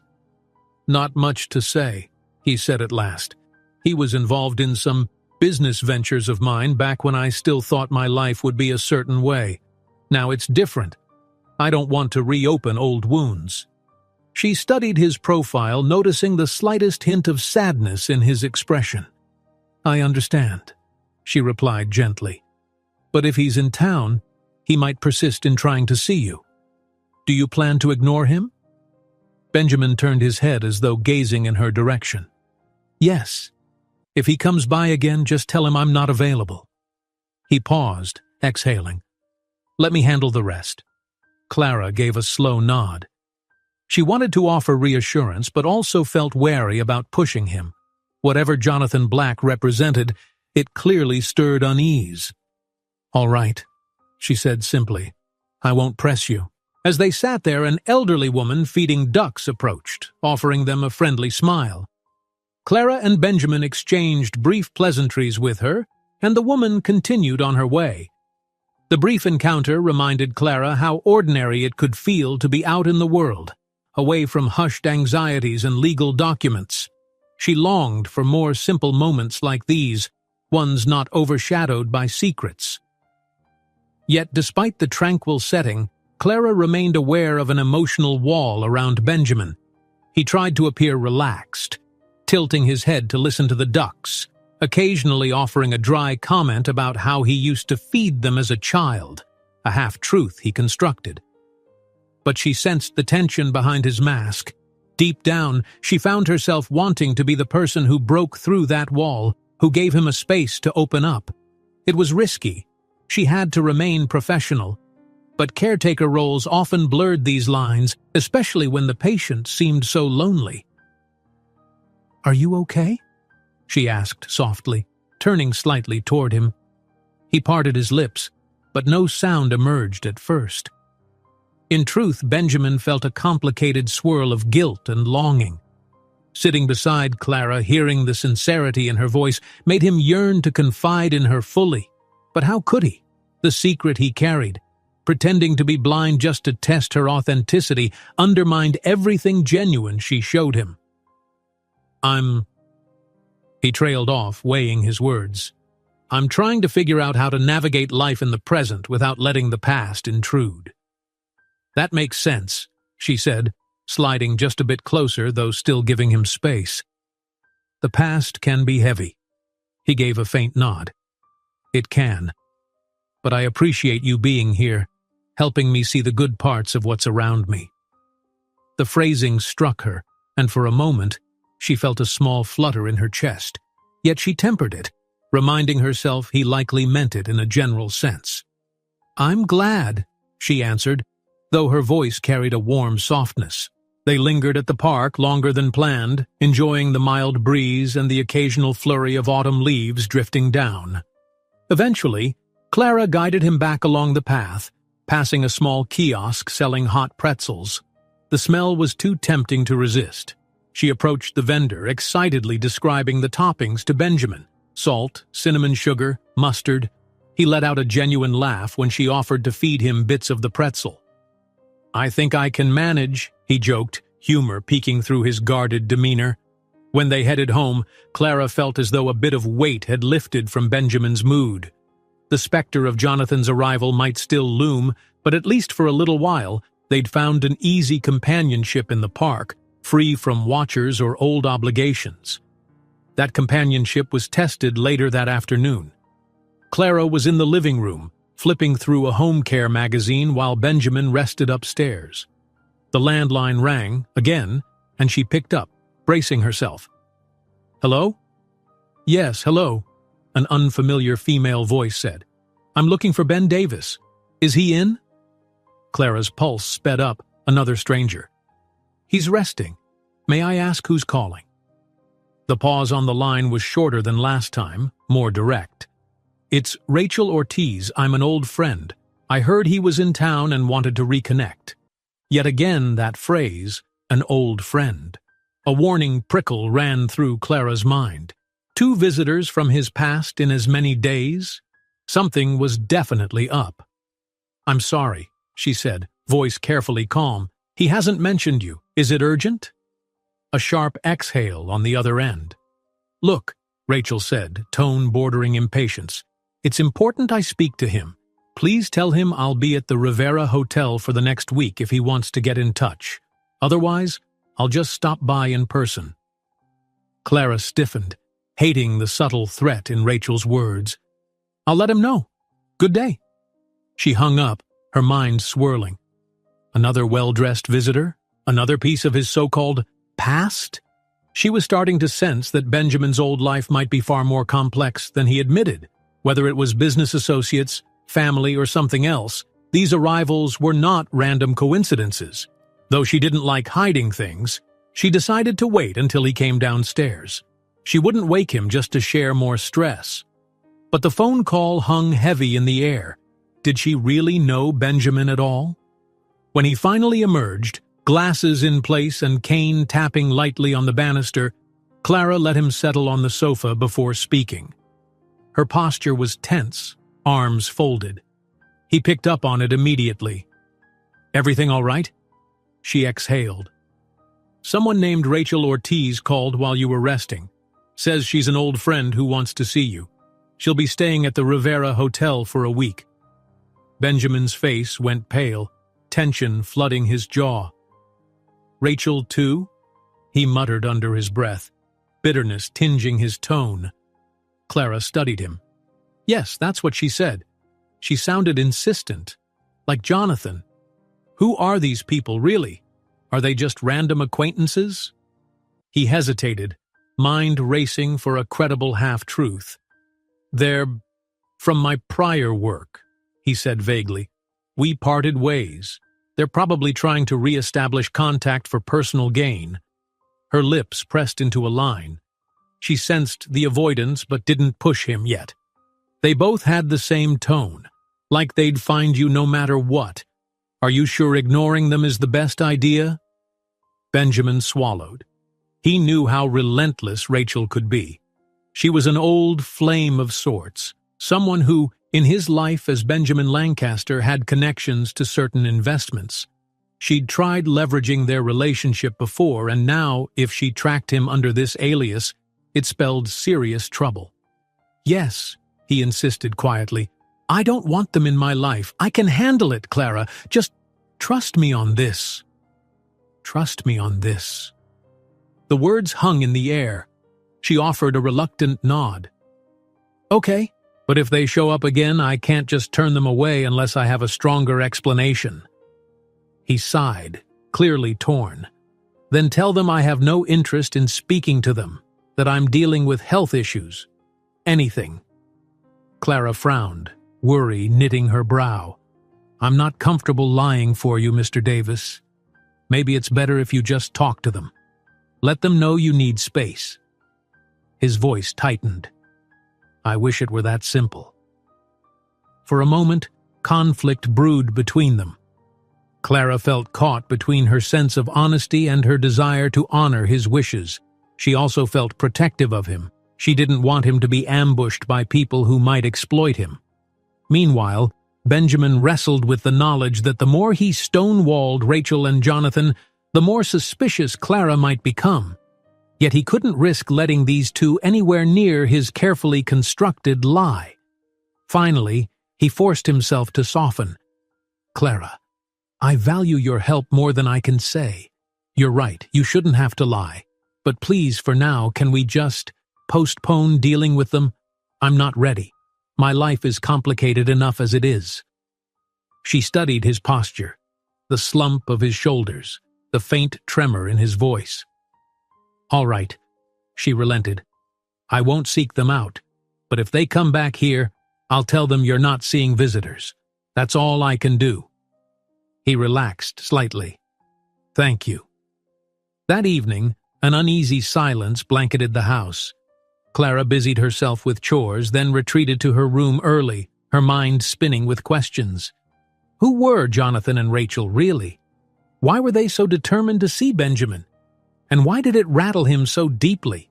In her experience as a caretaker, she'd learned that some patients shut the door on old friends after a traumatic life event, unwilling to face reminders of what they'd lost.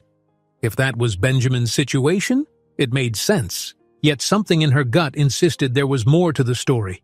Some layer of secrecy beyond a mere desire for privacy. Meanwhile, Benjamin paced in his study, phone in hand, trying to call Stephen. It went straight to voicemail. Growling with frustration, he left a terse message. "Stephen, it's me. Jonathan and Rachel are both here, sniffing around. Call me ASAP. This can't blow up. I need your help." He ended the call, chest tight. If these two were circling, it meant they either smelled a business deal or suspected something about his disappearance. In either case, they'd dig until they got answers. He glanced at the door, thinking of Clara, her kindness, her genuine heart. The thought of losing her respect or seeing her heartbreak if she discovered the lie pained him more than he'd expected. And so another night passed under the same roof, both of them haunted by questions neither could openly ask.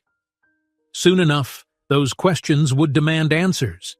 But for now, all they had was the fragile bond they'd forged, and the hope it might survive whatever came next. Would you like me to continue with Section 710? O1 Pro, você disse yes ao ChatGPT disse solicitação de O1 Pro Mode terminou de refletir 710. After a restless night, Benjamin woke early to the sound of faint rain against the windows. He lay in bed, staring at the ceiling he could see perfectly but pretended not to. Everything felt heavier now that Jonathan and Rachel had surfaced. They were like circling vultures, threatening his fragile refuge, and he still hadn't heard back from Stephen. He considered calling again, but it was barely 6 in the morning. He thought better of it. Maybe the attorney was out of town or simply not near his phone. He rose slowly, slipping on a casual sweater and jeans, deliberately choosing garments that looked simpler, more modest for his supposed new life. After all, a man with a genuine disability and limited means wouldn't be wearing custom-tailored suits. He caught himself in the mirror, glancing at the shape of his face. Dark circles under his eyes betrayed the sleeplessness. In the partial reflection, he saw the tinted glasses set on the bedside table, his ever-present prop. A weary sigh escaped his lips as he reached for them. Another day of half-truths stretched before him. Downstairs, Clara had already brewed coffee. He found her in the kitchen, hair tied back in a loose ponytail, rummaging through the fridge for ingredients. The aroma of fresh coffee mingled with the soft hiss of rain outside. Despite the tension from yesterday, she greeted him with a gentle smile. "Morning, Mr. Davis," she said, sliding a mug across the counter. "Coffee's ready. Did you sleep okay?" "Benjamin," he corrected with a subdued chuckle. "Please, just call me Benjamin." She hesitated, searching his tinted glasses for some clue to his mood. "All right," she finally conceded. "Benjamin, are you feeling any better today?" He took a slow sip of coffee, feigning caution as though unsure of the mug's exact position. "A bit," he managed. "The storm in my head is bigger than the one outside, but I'm coping." Clara offered a small nod, compassion evident in her eyes. "That's something." She took the initiative, placing a bowl of fruit on the table. "I was thinking we could have a light breakfast. Maybe toast, fruit, and scrambled eggs." "That sounds nice," he said. Then he set the mug down carefully. "Listen, about Jonathan and Rachel. Thank you for dealing with them. I know it's inconvenient." Her posture stiffened a bit at the mention of the visitors. "You don't have to thank me," she said softly. but it does worry me. They're obviously determined." He sighed, running a hand through his hair. "I know. I'm still waiting on someone who can help me sort this out." He trailed off, not wanting to name Stephen and reveal too much. "But until then, please keep telling them I'm unavailable." Clara pressed her lips together in a thoughtful line. "I understand. Just promise you'll be careful." They sounded... well, one of them sounded a bit pushy. The woman, Rachel, had that tone of not taking no for an answer. Benjamin forced a dry laugh. "She's always been like that." Then he drew in a calming breath. "Let's try not to dwell on it, okay? Maybe we can do something else today to keep our minds off it." Clara nodded, the tension around her shoulders easing slightly. "Sure. Actually, I had an idea. I noticed that old trunk in the upstairs storage closet the other day. We haven't gone through it. Maybe it has some leftover supplies or something we could use." Benjamin grimaced inwardly. He remembered the trunk from the property's prior owner. He wasn't sure what might be inside, but rummaging through a dusty trunk could be a decent distraction. "All right," he agreed. "After breakfast, we can check it out." They ate in near silence, the clink of cutlery punctuating the background drip of rain. Every so often, Clara's gaze flicked to Benjamin, wondering if he was truly as calm as he pretended. He, in turn, sensed her concern but offered no more information. By the time they finished their meal, the tension had grown quieter, as if both decided to put on a brave face. Upstairs, the storage closet was at the end of the hall, near Clara's guest room. It was a narrow space crammed with miscellaneous boxes. Clara had discovered the trunk on her first week in the house, but never opened it, unsure if it contained personal items Benjamin wanted to keep private. Now, with his permission, she pushed aside some cardboard boxes and knelt beside the trunk's old brass locks. Benjamin remained standing in the hallway, leaning on his cane, tinted glasses reflecting the overhead light. "Any label on it?" he asked. She brushed dust from the lid. "Not really," she said, testing the latch. It clicked open with a little effort. She lifted the lid, unveiling a collection of folded blankets, some musty clothes, and a few old hardcover books. The smell of stale air wafted out. Clara wrinkled her nose. "Smells like it's been sealed for decades." Benjamin arched an eyebrow behind his glasses. "Probably has. What do you see?" She carefully pulled out the blankets, shaking them gently. They seemed old but in decent condition. Next came the clothes, faded sweaters, a pair of slacks from some earlier era. "Nothing special so far," she murmured, setting them aside. Then she spotted something unusual at the bottom, a small wooden box with carved flowers on the lid. "This is interesting," she said, lifting it out. "It's locked, though." Benjamin, curious despite himself, stepped into the closet with cautious steps, letting her guide him closer. "A wooden box?" he repeated. "Wonder what's inside." Clara ran her fingertips over the carving. "There's a little keyhole here, but no sign of a key in the trunk." She set it on top of the trunk, rummaging through the last of its contents. "Just some old letters, a few more books. Wait, these letters have addresses. Huh.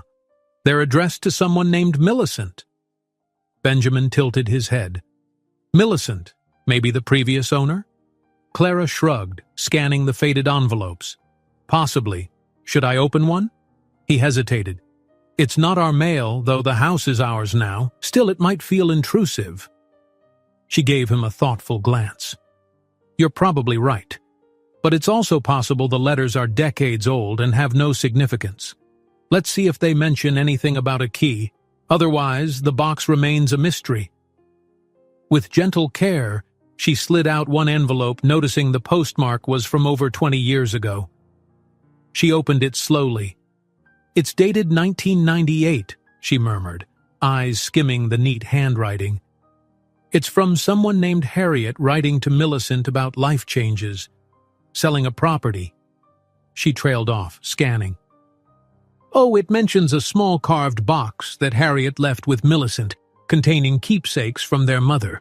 Harriet hopes Millicent keeps it safe. Benjamin felt a flicker of intrigue. So that's probably the same box we're looking at. Clara nodded, setting the letter down. They might have parted ways or lost touch. Harriet told Millicent never to throw it out. Seems it had sentimental value. Well, I guess that's our answer, Benjamin said softly. It's a personal keepsake. We should leave it be, right? Clara looked at the box again, curiosity warring with respect for privacy. I suppose so, she agreed. Though part of me wonders if we should try to contact Harriet or Millicent in case they still want it. But we have no idea if they're alive. He sighed. Given how old those letters are, it might be difficult to track them down. She replaced the letters and the wooden box, carefully returning everything to the trunk. Maybe we can store it back in here for now.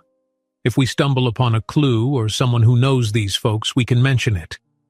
Benjamin nodded. Sounds fair. He reached out, running his hand along the trunk's rough edge, making sure to appear as though he was feeling for it. One more mystery of this house. She smiled a little at that, softly closing the trunk's lid. At least it was a harmless one, she said. Then her eyes flicked toward him. We should get out of this dusty closet before we start sneezing. He chuckled, letting her guide him out. They returned the trunk to its spot and replaced the boxes. Outside, the hallway felt oddly bright after the dim, cramped space. Once they'd washed their hands of the dust, Clara retreated to the kitchen for some water. She found a moment to reflect on how different searching through an old trunk felt compared to dealing with Jonathan or Rachel. One was a gentle curiosity about the past, the other a looming threat. She couldn't help but compare the trunk's locked box to Benjamin's own secrets. Neither had an easy key. She felt her caretaker instincts flaring, wanting to help him more deeply, but every attempt to ask about his past left him guarded. She decided to let him set the pace, at least for now. Late afternoon brought a phone call at last, this time to Benjamin's personal cell. Clara was in the living room tidying up when she heard the low buzz from the study. She paused, uncertain whether to go fetch him, but soon he emerged on his own, cane tapping lightly on the floor. "Clara?" he asked, voice resonating with a subdued urgency. "Yes? Did someone call?" He nodded, feigning the tilt of a blind man. "It was Stephen. He's on his way here." She blinked, surprised. "Coming here? Does that mean he'll arrive tonight?" "He said maybe tomorrow morning or late tonight if he can manage. He's finishing some business upstate, but he insisted on speaking in person." Benjamin exhaled, tension etched into the lines of his face. "So this might help me figure out the Jonathan and Rachel situation." Clara felt a wash of relief. Maybe Stephen was the ally who could properly handle these intruders from Benjamin's past. "That's good," she said.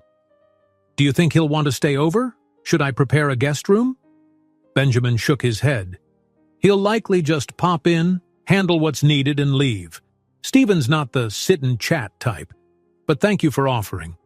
She nodded, making a mental note to at least tidy the main floor in case the lawyer needed to stay or go through documents. "All right. Let me know if you want me around for the meeting or if you'd prefer privacy." His expression softened slightly. "I appreciate that. I'll see how it goes. Maybe I'll need your help summarizing documents or something." Then he lifted a hand, rubbing his temple. "Everything's so tangled, Clara." She touched his arm gently. "Sometimes tangles can be undone if we face them," she said in a low voice, not wanting to sound pushy. "You don't have to do it alone." He offered a hint of a grateful smile. "We'll see. For now, let's just get through dinner. I'm sure tomorrow will be a big day." Dinner was a modest affair. Roast chicken, vegetables, and a small salad. Clara sensed Benjamin's distraction, noticing how he occasionally paused mid-meal as though lost in thought. She tried to keep the conversation light, chatting about the trunk find and the letters. He mustered polite interest but was clearly preoccupied. Afterward, he retreated upstairs early, claiming he needed to gather some digital documents for Stephen. Clara busied herself washing dishes and tidying the kitchen. She found comfort in the rhythmic task, clinging to the hope that Stephen's arrival would bring clarity. Yet once the dishes were done, she stood by the sink, staring at the reflection of the dimly lit kitchen in the window. Her mind wandered. Suppose Stephen's presence only escalates things. Suppose Jonathan or Rachel returns, demanding to see Benjamin. The hush of the suburban street outside felt like the calm before a storm. Still, as caretaker, she had to focus on her role. Patience, she murmured to herself. Give him the space he needs. She turned off the lights and climbed to her own room, deciding to get some rest. Yet rest did not come easily. That night, Clara dreamed of a locked wooden box again. In her dream, she walked through an empty house, identical to Benjamin's, but with corridors that never ended. She carried the carved box, searching for a key, hearing voices echo from unseen rooms. Jonathan and Rachel's voices? Possibly. Their laughter filled the halls, mocking her attempts to find a way out. Then, behind a door, she sensed Benjamin's presence. She opened it, only to find a blank space where he was supposed to be. A wave of dread washed over her, and she jolted awake. Breathing hard, she realized it was just after 3 a.m. Rain still pattered on the roof. She lay there, listening to the darkness, her heart pounding. She told herself it was only a nightmare, but it fed her growing conviction that Benjamin's secrets ran deeper than she'd guessed. She slipped out of bed and padded quietly to the window. In the faint glow of a street lamp, she saw no strange cars in the driveway, no silhouettes lurking outside. The house seemed quiet, no sign that Stephen had arrived late in the night. She sighed, climbing back under the covers, hoping that dawn would bring answers rather than more questions. Dawn did come, timid and pale, revealing another damp morning. And with it, the distant hum of an approaching car engine. Clara rose, quickly throwing on a robe, and peeked out the window. A silver sedan turned into the driveway. A slender, neatly dressed man stepped out, glancing up at the house. Stephen, she assumed. Her heart thumped. This was Benjamin's lawyer, and presumably his closest confidant. Might he also hold the key to unraveling all these tensions? She hurried downstairs to greet him. By the time she opened the door, Stephen was already poised to knock. He looked to be in his early 40s with a crisp suit and alert brown eyes that sized her up briefly. "Good morning," Clara said, forcing a polite smile. "You must be Stephen." He nodded curtly. "And you must be Clara, the caretaker." His tone was courteous but brisk, as though everything about him was calibrated for efficiency. "I'm here to see Mr. Davis." Clara stepped aside. "Of course. Come in. He's—" But Stephen had already brushed past her, scanning the foyer, his eyes taking in the subtle details. Clara closed the door behind him, watching as the lawyer turned the corner into the living room with apparent familiarity. She followed, uneasy. Something about Stephen felt like a man always on a mission, leaving no time for pleasantries. Benjamin, hearing voices, emerged from the hallway. "Stephen?" he called, adopting the same careful, searching posture that signaled his blindness. "You're here." "Yes," Stephen responded, approaching with subdued urgency. "We need to talk." He shot a glance at Clara, then back at Benjamin. "Privately, if possible." Benjamin hesitated, torn between including Clara, who was also his caretaker, and maintaining secrecy. Ultimately, he sighed. "Clara, could you give us a few minutes?" Though curiosity burned in her, she respected his request. "Sure. I'll be in the kitchen if you need anything." As she walked away, she couldn't help a final glance over her shoulder. Stephen's face was already etched with intense conversation, and Benjamin looked more tense than she'd ever seen. If this was the man who orchestrated Mr. Davis's affairs, then perhaps the house was about to see the unveiling of secrets. In the kitchen, Clara busied herself preparing coffee, straining to catch fragments of their muted conversation. She picked up words like Rachel, Jonathan, danger, and cover. Her pulse quickened. Cover, danger. The puzzle pieces began to shift into place, though not yet forming a clear picture. She placed the coffee tray on the counter, waiting, half dreading, half hoping, that after this conversation, Benjamin might choose to confide in her. Already she sensed the wind of change rattling at the windows, a silent promise that illusions wouldn't hold much longer. She inhaled deeply, willing herself to remain calm. Whatever revelations would come, she had to be ready. The caretaker in her braced for the possibility that after today everything might be different, maybe for better, maybe for worse. But one way or another, the secrets around Benjamin Davis could no longer remain quietly locked away. O pro. Você disse. Yes. O ChatGPT disse. Solicitação de pro mod.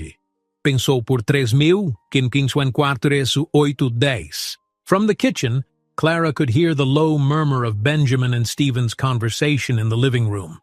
The voices rose and fell, sometimes urgent, other times hushed to near silence. She lingered by the counter where she'd set out a tray with coffee cups, resisting the urge to walk in and eavesdrop. Instead, she busied herself rearranging utensils in a drawer that hardly needed it, straining her ears for anything more than indistinct phrases. At last, the discussion seemed to pause. A moment later, Benjamin's cane tapped lightly on the floor, signaling his approach. Clara turned just as he stepped into the kitchen, tinted glasses in place, Stephen trailing close behind. "Clara," Benjamin said, voice subdued. "Would you mind bringing that coffee tray into the dining room? Stephen and I are going to continue talking in there." She recognized the careful note in his tone as though he was trying to keep calm. "Of course," she replied, lifting the tray. She glanced at Stephen, whose expression was politely unreadable. "Any sugar or cream?"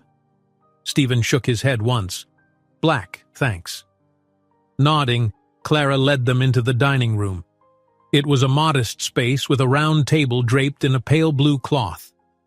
Tall windows overlooked the front yard, where rain droplets still clung to the glass. Clara set the tray down, poured coffee into each mug, and handed one to Stephen, guiding Benjamin's hand to his own. "Thanks," Stephen said, still curt but polite. Benjamin cleared his throat. "Clara, Stephen and I have some matters to settle, but I'd actually like you to stay, at least for part of this discussion." He paused, as if gathering courage.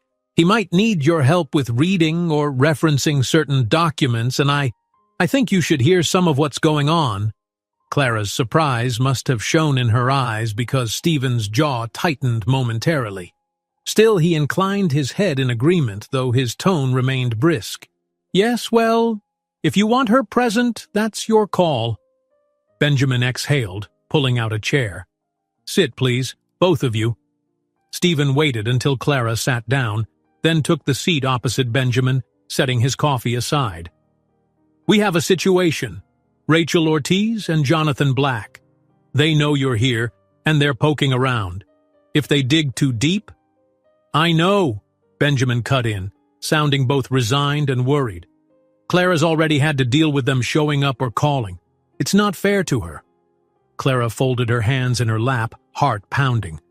"I only told them you weren't seeing visitors, but they didn't seem satisfied." Stephen nodded. "They won't stop. They have their motivations, likely money or leverage. If they realize who Ben Davis really is—" He trailed off, letting the implication hang in the air. Clara's brow furrowed. I'm not sure I understand. Are you saying Mr. Davis isn't who he says he is?" She felt a prickle of unease at the corners of her mind. Benjamin's head bowed slightly. Behind the tinted glasses, his eyes squeezed shut in apprehension. "Clara, there's something I need to admit." His voice shook just enough for her to notice.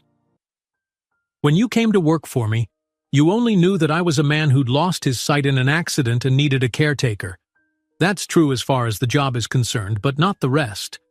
I haven't been entirely honest." She stared at him, her pulse racing. Honest about what? Stephen broke in, voice measured. Clara, Ben Davis is an alias.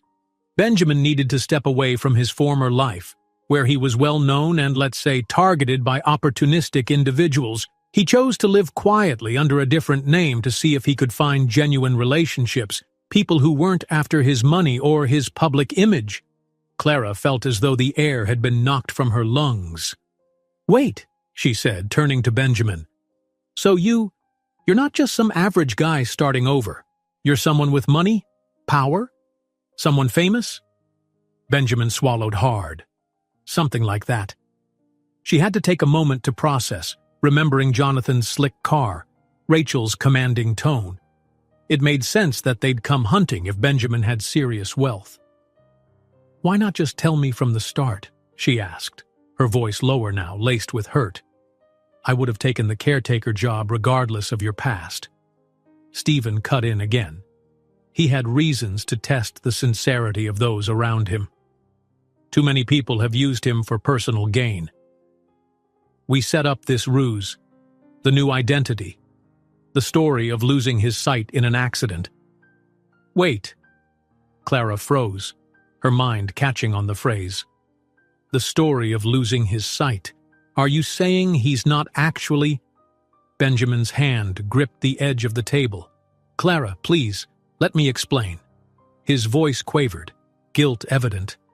I really do know what it's like to feel alone, but I never lost my eyesight. I'm sorry. The final words landed like a blow. Clara stared at him, emotions clashing in her chest. Shock, betrayal, anger, confusion.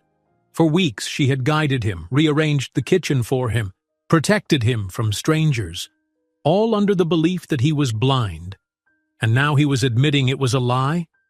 She rose from her chair on trembling legs. You pretended? This whole time? Benjamin winced at her tone. Yes, he whispered, tinted glasses still on as if to hide, ironically, the sight he'd claimed not to have. Stephen cleared his throat, clearly sensing the tension. Clara, please understand, it was never meant to hurt you. It was to ensure that if someone was kind, they were doing it from genuine compassion, not greed. Clara felt her cheeks heat with anger. That doesn't make it okay. You used me. You lied every single day, making me believe I was caring for a blind man. She turned to Benjamin, voice breaking. You let me feel sorry for you. I rearranged my life around your supposed disability. Benjamin's hand shook on the tabletop. I know. I'm so sorry. But what I felt, my entire life, people only saw my wealth. I needed proof that someone could see me, the real me, without the influence of money or fame. Her eyes stung with tears she refused to let fall. I can't believe this, she murmured. All those times I tried to encourage you or guide you or comfort you, and it was based on a lie. She shoved her chair back, turning away, arms folded to contain her trembling. He flinched. Clara, I never wanted to hurt you. You're the only person who made me feel genuinely cared for. His voice cracked. I am terrified that if I told you the truth, you'd disappear like everyone else. Stephen interjected, more dispassionate. Look, Clara, I understand your anger, but we have bigger issues right now. Rachel and Jonathan are closing in. If they figure out Benjamin's alias, everything falls apart. They might try to exploit him again. You could help us keep the facade intact until we handle them. Clara swung around, her face flushed. Me? Help you lie even more? She let out a mirthless laugh. You're asking for my cooperation after you've deceived me? Why would I do that? Benjamin stood, taking an unsteady step forward. He raised a hand, then let it drop at his side as though afraid to reach out. Because beneath the lie, there's been something real between us. I know you must hate me right now, but if you walk away, I'll lose that one chance to prove that I can have a genuine bond with someone. She shook her head, tears threatening. How do I know anything between us was real at all? Every moment you played this role, faking bumps into furniture, wearing those glasses, letting me feed you some days. God, it's humiliating. His voice was thick with regret. "I didn't want to humiliate you or manipulate you. I started out convinced no one could truly care for me. But then you—" He stopped, words failing. Clara closed her eyes, fighting the sting behind them. She wanted to hurl accusations, demand he vanish from her life. But a small, tortured part of her recalled the countless small gestures of kindness, the sincerity she'd sensed in their talks, the way he confessed he felt safe with her. Were those emotions all staged, or had there been glimpses of truth? Stephen cleared his throat again, clearly impatient. "Time is short. We need to decide how to handle Rachel and Jonathan. Clara, if you choose to walk away, we'll respect that. But if you're willing to stay, you can help Benjamin keep this quiet until we neutralize the threat. After that, he can come clean publicly, or do whatever he decides." Clara pressed her fingertips to her temple, mind spinning. "I'm sorry. This is just a lot." Benjamin's voice emerged softly. "I understand. Take all the time you need. I will respect your choice. If you want to leave, I won't try to stop you. I only ask that you don't reveal my location or identity to them." Tears finally escaped, and she brushed them aside, anger mixing with hurt. "I gave everything to be a good caretaker," she whispered. "I was proud of how far you seemed to come, how you found ways to be independent despite blindness. But now I see it was just an act." He winced at her pained tone. "Not everything was an act," he insisted, though he knew words might not convince her. "My gratitude, my admiration, what I felt sharing small moments with you, those were real. But I get it if you don't believe me." She stood there, shaking, torn between fury and a strange compassion that still lingered. Part of her wanted to slap him. Another part wanted to comfort him for the pain that drove him to such extreme measures. In the end, she pressed her lips together, unable to speak. Stephen rose, placing a sheaf of documents onto the table. "I need to finalize some steps for Benjamin's protection. Clara, you're welcome to leave the room if you want, or you can stay and hear what we plan. Your call." She inhaled unsteadily, her gaze flicking to Benjamin, who stood with bowed shoulders, tinted glasses hiding his eyes but not his remorse. For a long moment she wrestled with herself. Finally, she swallowed. "I'll stay. I want to know what's going on, if only to decide what I'll do next." Benjamin released a trembling breath. "Thank you." So she returned to her seat, arms folded defensively as Stephen laid out the threats posed by Jonathan and Rachel. She listened in stony silence as the lawyer described how these two might use blackmail or go to the media. She gleaned that Benjamin was a figure of great wealth with a family legacy to match. None of that softened the betrayal she felt. It only made her realize how carefully he'd orchestrated every lie. As the discussion wore on, she weighed her options. She could pack her bags and leave tonight, ignoring the pang in her chest. She could turn him into the tabloids, out of revenge, but that felt too cruel, not to mention unethical. Or she could stay a little longer, see if there was any chance Benjamin's remorse was genuine, help him fend off these so-called predators. Maybe then she'd figure out if there was anything left to salvage, or if she should walk away for good. By the time Stephen finished outlining his plan, Clara's head was spinning. She looked at Benjamin, took in the contrite slump of his posture, and realized they'd barely scratched the surface of the emotional mess between them. One thought circled in her mind. He'd lied to her from day one, but even so, she wasn't certain she could just vanish without answers. "All right," she said, her voice subdued. "I'll stay for now, at least until this Rachel and Jonathan situation is resolved. But don't misunderstand. I'm not forgiving you yet," she said, fixing Benjamin with a stern look, though tears still shimmered in her eyes. "I just want to see how this ends." Benjamin's throat tightened. "That's more than I deserve," he whispered. "Thank you." Stephen nodded briskly, relief evident. "Good. Then we keep the status quo until we neutralize them, no slip-ups. Clara, if they contact you, direct them to me or continue deflecting. In the meantime, we'll arrange a more permanent solution." Clara drew a shaky breath, turning her gaze to the window where raindrops continued to patter against the glass. This wasn't the life she'd imagined when she answered the ad for a caretaker's job. Yet here she was, entangled in a web of deceit and danger. She pressed her trembling fingers to her temples and closed her eyes briefly, wishing she could rewind time. But there was no going back. The only path was forward, through truths that hurt and choices she never asked to make. For now, she would stay, if only to see whether Benjamin truly regretted his lies, or if he was just another manipulator in a wealthy world she'd never dreamed of entering. O1 Pro. Você disse? Yes. O ChatGPT disse: solicitação de O1 Pro Mod. Terminou de refletir 9:10. Throughout the rest of that morning, the house felt weighed down by the grim reality of the situation. Stephen made calls from Benjamin's study, speaking in hushed tones about securing confidentiality agreements and potential restraining orders. Benjamin remained closeted with him, occasionally stepping out to ask Clara for water or coffee. She obliged in tense silence, thoughts churning. She had announced her intention to stay until the Rachel and Jonathan threat was handled, but her resolve felt precarious. Each time she glimpsed Benjamin's tinted glasses, a surge of anger rose, remembering every moment she'd been duped.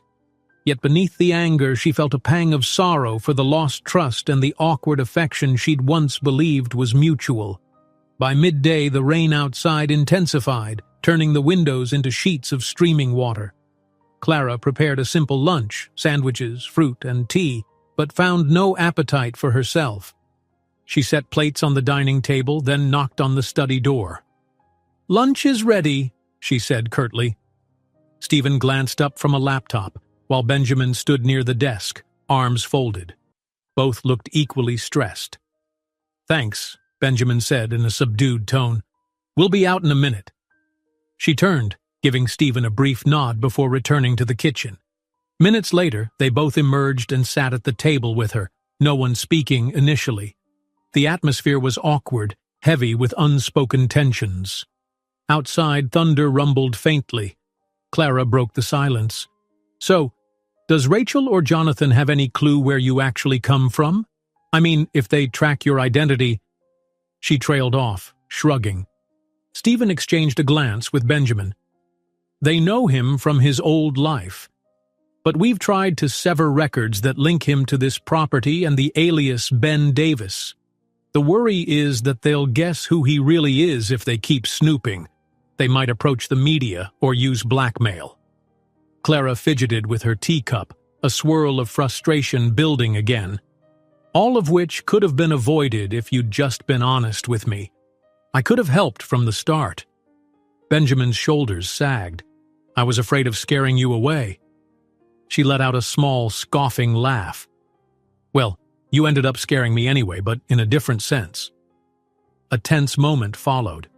Stephen cleared his throat, pushing his plate away. He'd barely touched the sandwich.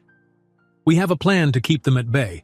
I've contacted a private investigator who can quietly warn them off. If that doesn't work, we'll explore legal avenues. Meanwhile, Clara, we'd like you to maintain normalcy here. Continue your caretaker role so no one suspects a thing. That includes continuing the appearance of Benjamin's blindness, if Rachel or Jonathan show up." She stared at the lawyer. "This is so twisted. You want me to keep pretending he can't see?" Benjamin spoke up. "I know it's asking a lot, and you have every right to be angry. But if you can do this, it will save me from a bigger public scandal." Clara folded her arms. "And after this is resolved, what then? You go back to your real name and vanish from my life?" A flicker of hurt crossed Benjamin's face. "I don't know. Maybe I'll go back eventually. Or maybe I'll stay in this quieter life, but with truth this time." He lowered his gaze. "If you can stand the sight of me." She didn't respond.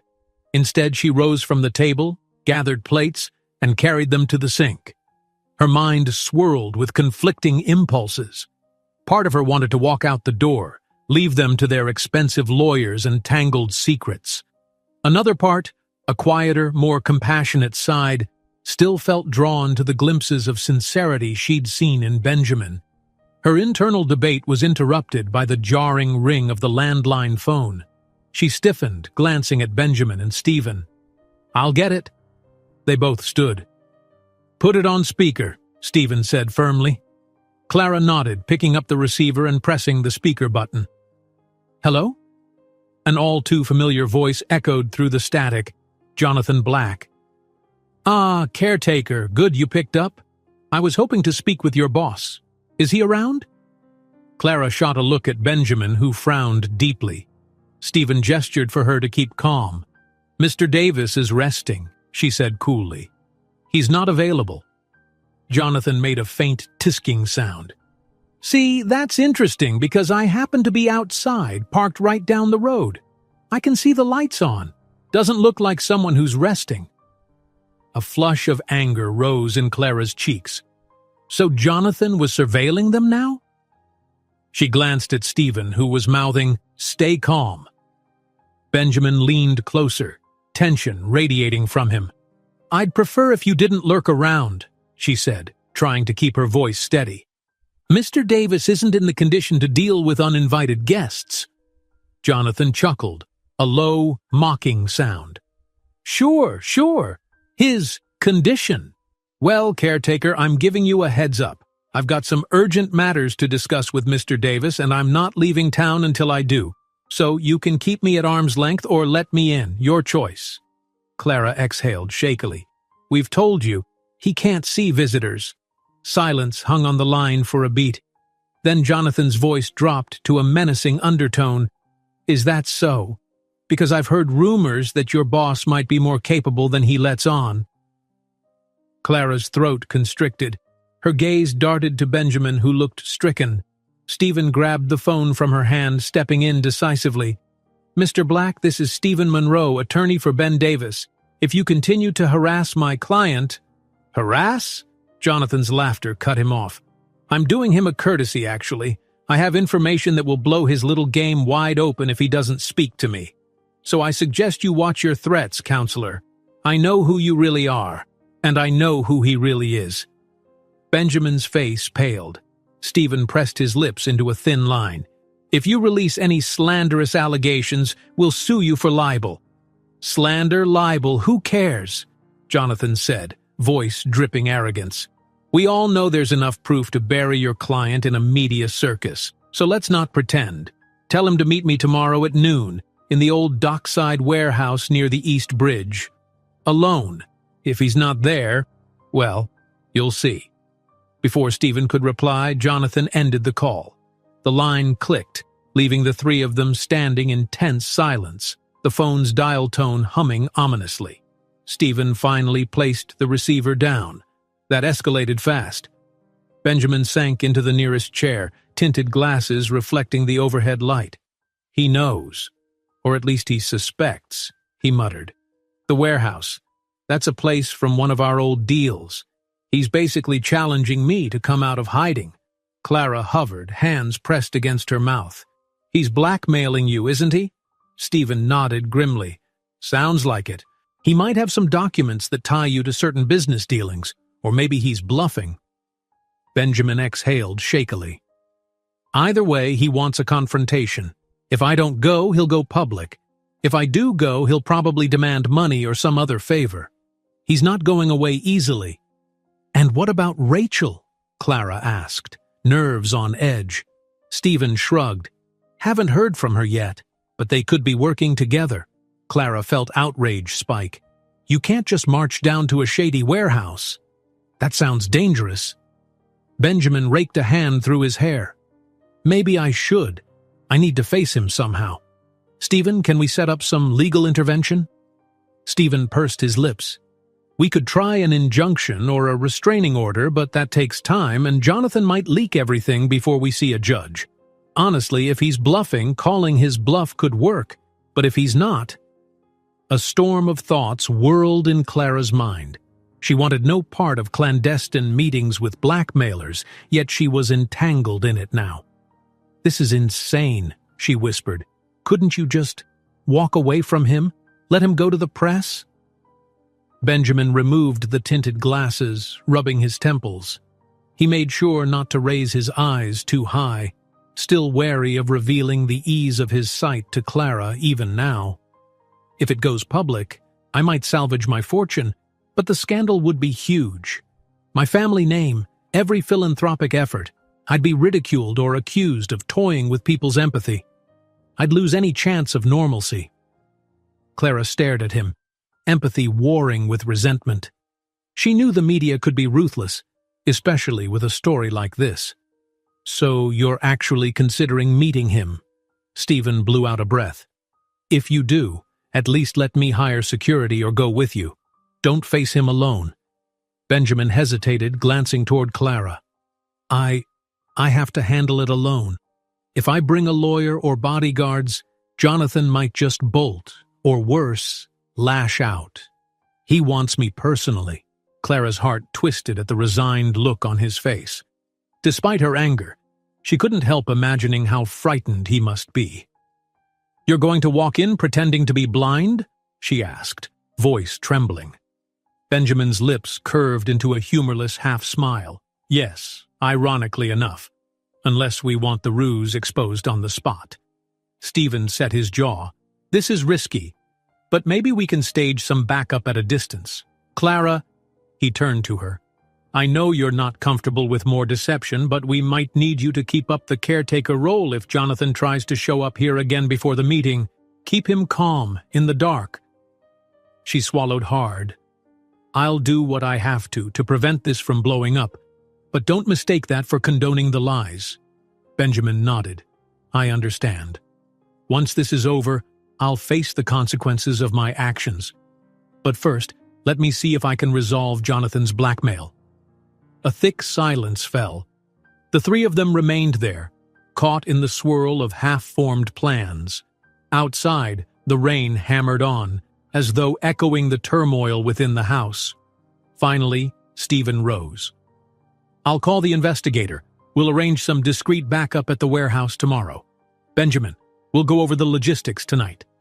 Benjamin stood as well, tinted glasses in hand. "Right. Thank you." Clara lingered, her mind churning. She wanted to protest, to say that no good could come of negotiating with a blackmailer, yet part of her saw no simple alternatives. When Stephen left to make calls, Benjamin turned to her, voice gentle. "Clara, I know you're angry, but having you here helps me stay sane. I'm sorry for dragging you into this." She looked away, arms crossed over her chest as though shielding her heart. "You dragged me into a lie from the moment I arrived, but I'm already in it now. Let's just focus on getting through tomorrow." He bowed his head, remorse etched across his features. "All right, if there's anything I can do," Clara inhaled, steadying herself. "I'll let you know," she said coolly, and left the room, ignoring the twinge of guilt at the wounded look on his face. As she climbed the stairs to her bedroom, her thoughts churned. In less than 24 hours, everything might come to a head. Jonathan's threat, Benjamin's facade, her own sense of betrayal, it all pressed in. She shut her door, leaning against it, her heart pounding. If tomorrow's showdown ended in disaster, she might lose whatever lingering faith she had in him. But if, by some miracle, they could handle Jonathan's threats and come clean about everything, maybe, just maybe, there was a chance for understanding. One thing was certain, the illusions that had colored their lives were on the brink of shattering, and Clara, though still seething with anger, realized that beneath it all she wasn't sure she wanted to see Benjamin destroyed. Despite everything, a small seed of compassion refused to die. O1 Pro. Você disse yes o chat GPT disse solicitação de O1 Pro mode. Terminou de refletir, dance to 10. Morning arrived far too quickly, each hour burdened by the knowledge of what was to come. Clara was awake before dawn, haunted by restless dreams of shadowy warehouses and ominous figures lurking just out of sight. When she finally left her room, the house was already buzzing with subdued activity. Stephen was on the phone in the study, finalizing details of the plan, while Benjamin paced restlessly in the living room, tinted glasses perched on his nose. Clara entered the living room with hesitant steps. "Good morning," she murmured. Benjamin turned toward her voice, shoulders rigid. "Morning," he echoed. The hush of the house seemed magnified by the tension clinging to both of them. I hope you slept better than I did," she offered a small shake of her head. "No, not really." His mouth formed a tight line, regret flickering over his features. "I'm sorry. All of this is a nightmare." For a moment, a pang of sympathy shot through her. Even angry as she was, she could see how heavily the day weighed on him. "At least it'll be over soon," she said softly. "One way or another?" He nodded. "Yes, one way or another." By mid-morning, Stephen joined them in the living room, phone still in hand.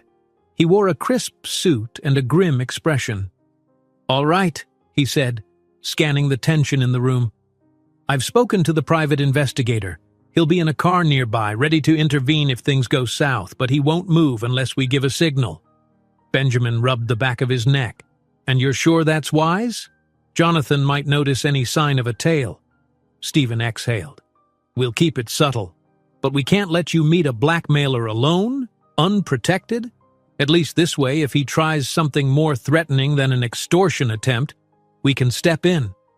Clara, arms folded, asked, "And what about me? Do I stay here, or—" Benjamin hesitated, then shook his head. "I'd prefer you stay safe at the house. But Stephen's worried Rachel might show up while I'm gone, or Jonathan might decide to have an accomplice check on the house." Stephen inclined his head. "Precisely. If Rachel arrives, keep deflecting her. And keep the house locked. We can't afford any infiltration. Jonathan's fairly predictable, but Rachel's the wild card." A swirl of dread coursed through Clara. She remembered Rachel's phone call, that steely undertone. "So I just pretend everything's normal, pretend Benjamin's here, blind and resting." Benjamin flinched at the mention of his fake blindness. "Yes," he admitted, voice subdued. "I know it's more deception, but please, just one last time." She looked at him, that old anger twisting with reluctant understanding. "All right, but then this ends." Benjamin exhaled deeply, relief mingled with sorrow in his eyes. "After today, no more lies," he promised. Time ticked by with agonizing slowness, and at 11:30, Stephen and Benjamin gathered in the entryway, preparing to leave for the warehouse. Clara stood a short distance away, arms hugged around herself. She couldn't help noticing the faint tremor in Benjamin's hands as he grasped the cane, a cane he didn't truly need.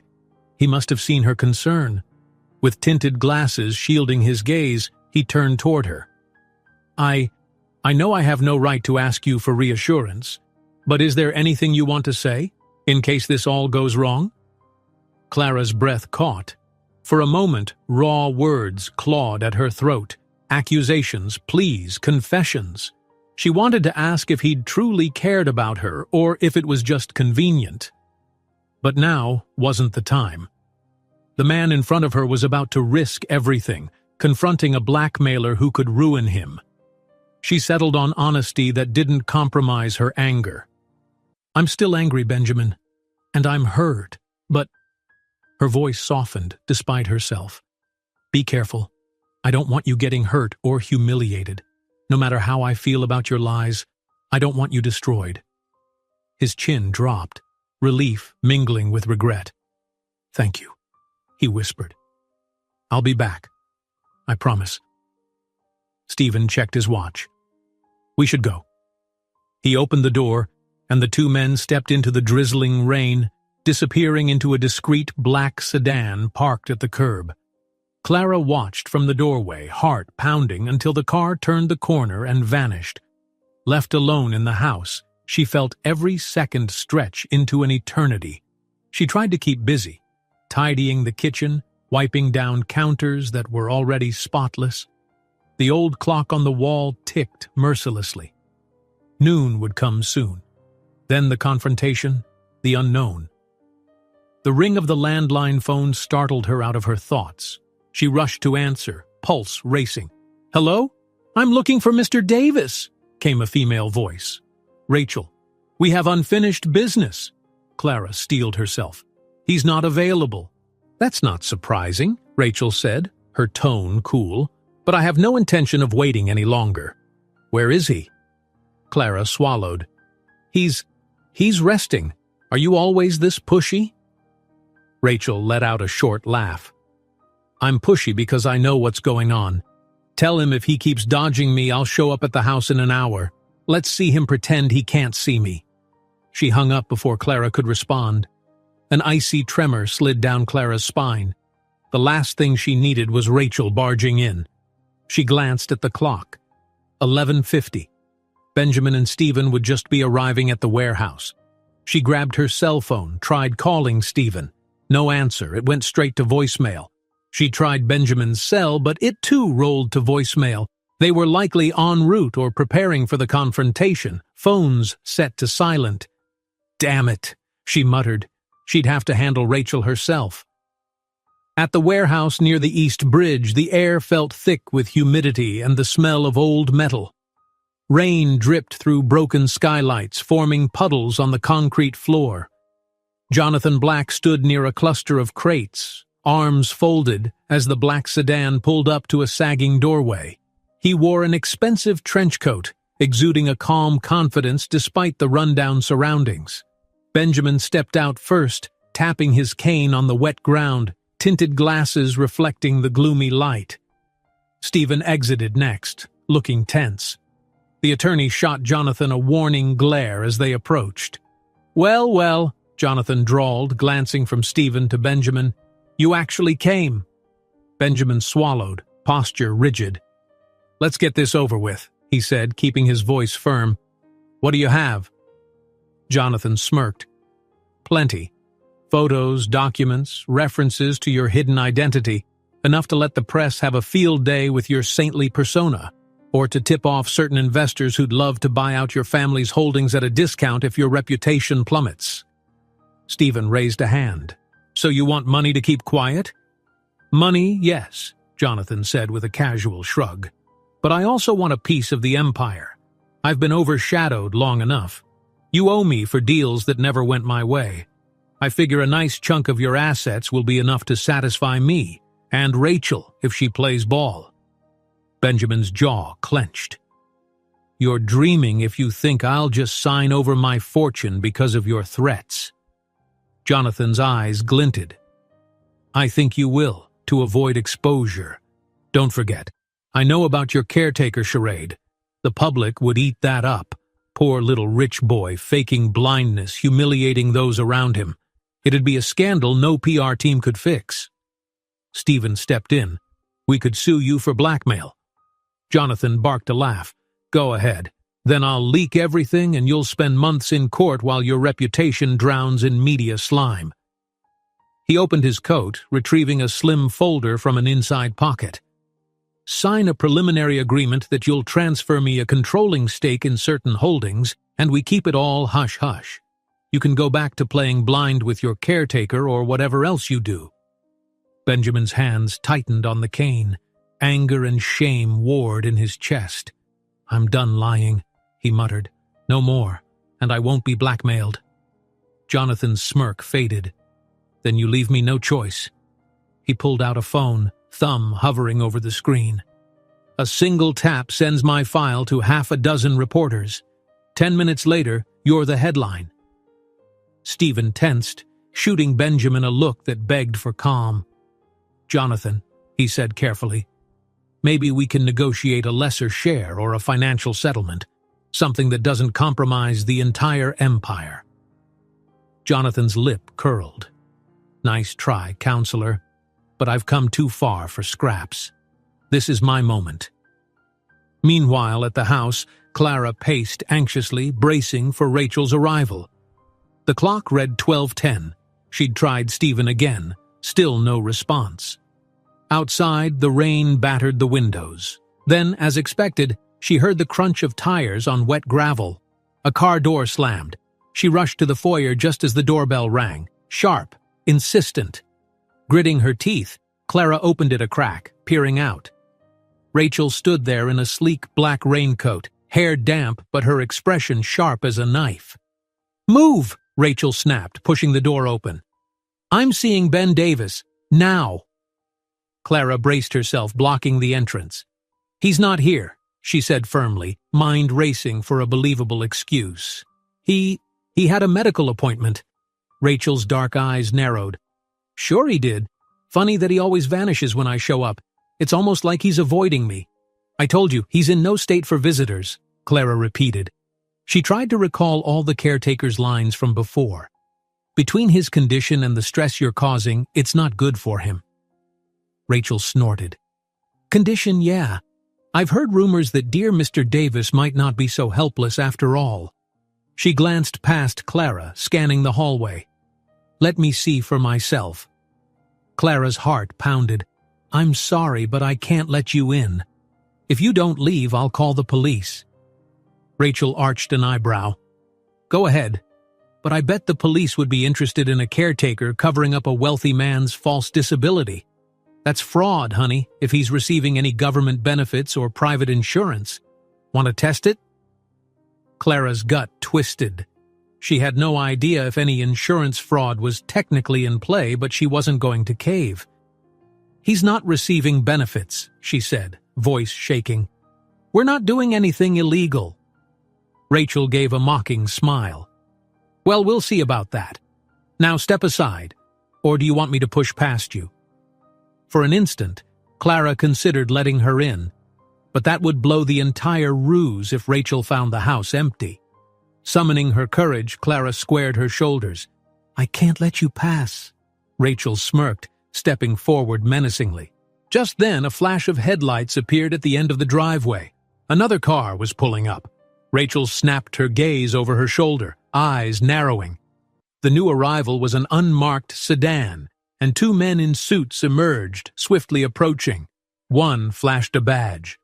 "Ma'am, I'm with the private security company retained by Mr. Davis. We have reason to believe you're trespassing." Rachel's eyes blazed. "Private security? Are you kidding me?" One of the men gently but firmly placed a hand on her arm. "We'll have to ask you to leave the property or we'll call the authorities." The other took a step between Rachel and Clara, blocking any further attempt at entry. Rachel glared, fury evident. "This isn't over," she spat. "Tell your so-called boss he can't hide forever." Then, with a final glare at Clara, she turned on her heel and marched to her car, slamming the door. The vehicle peeled away, tires skidding in the rain. Clara stood in the foyer, adrenaline coursing through her veins. One of the security men turned to her with a brief nod.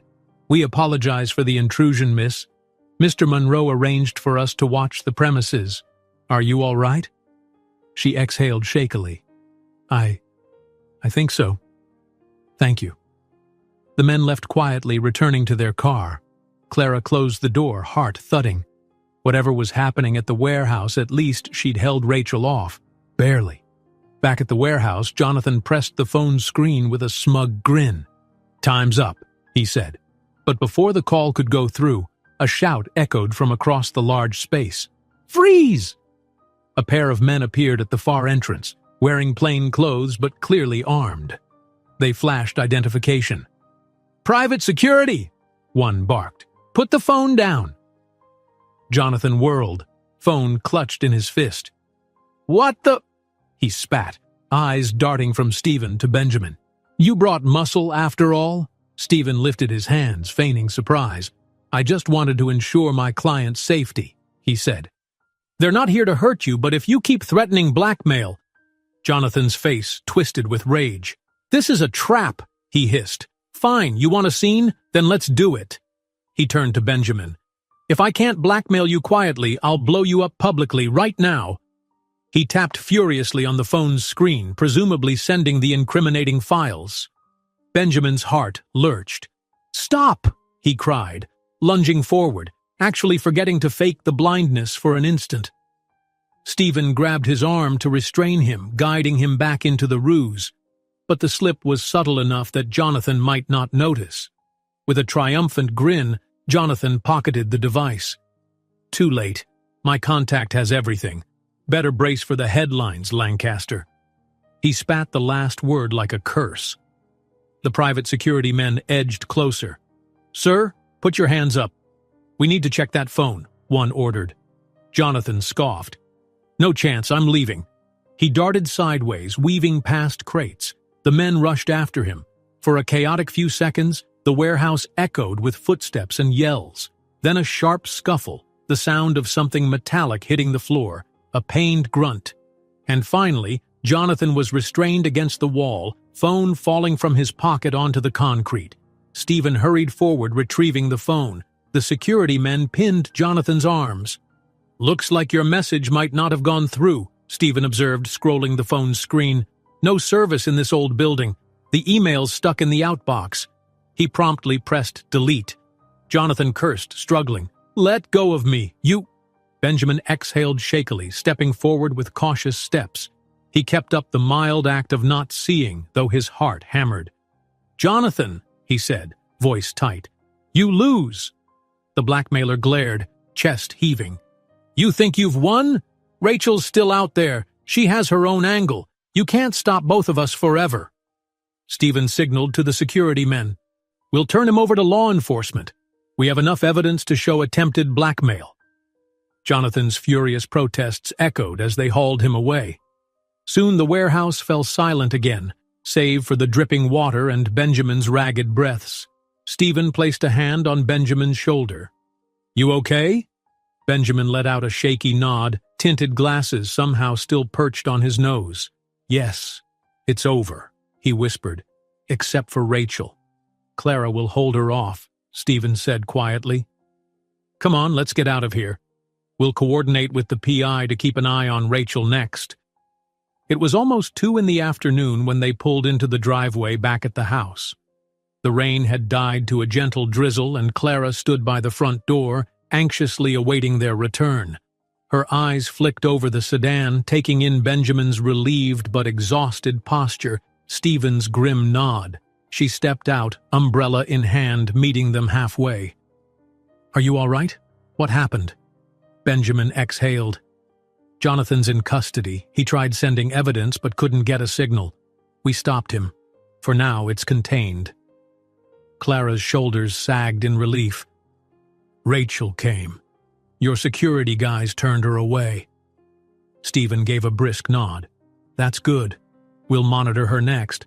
But if Jonathan is behind bars, her leverage might be weaker now. They headed inside, tension gradually lifting. Once the door closed, Stephen turned to Benjamin. I'll handle the legal side from here. If Rachel tries anything, we'll do the same. This fiasco might be nearly over. Benjamin rubbed his face, glasses pushing up slightly, revealing clear, weary eyes to Clara for the first time since the confrontation began. Thank you, he told Stephen. Truly. Stephen nodded. Then, with a pointed glance at Clara, he said, I'll give you two some space. There's a lot to talk about. He gathered his briefcase and retreated to the study. In the quiet foyer, Clara faced Benjamin. His tinted glasses hung awkwardly at his chest now, no longer concealing anything. She got her first real look at the eyes he'd hidden all this time. They were warm brown, flecked with subtle gold. They held regret and relief and something like yearning. He swallowed. I'm sorry, he said, voice rough. For everything. Lying about the blindness, dragging you into danger, making you doubt what was real. Clara's eyes brimmed with emotions she could barely untangle. Benjamin, why? She asked, voice shaking. Why go to such extremes?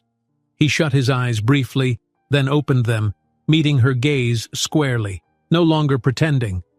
Because I'd never known real kindness that wasn't tainted by my name or fortune. I thought if I disappeared and pretended to be blind, I could see who truly cared. It was selfish, manipulative, and I regret it more than I can say. She folded her arms, blinking away tears.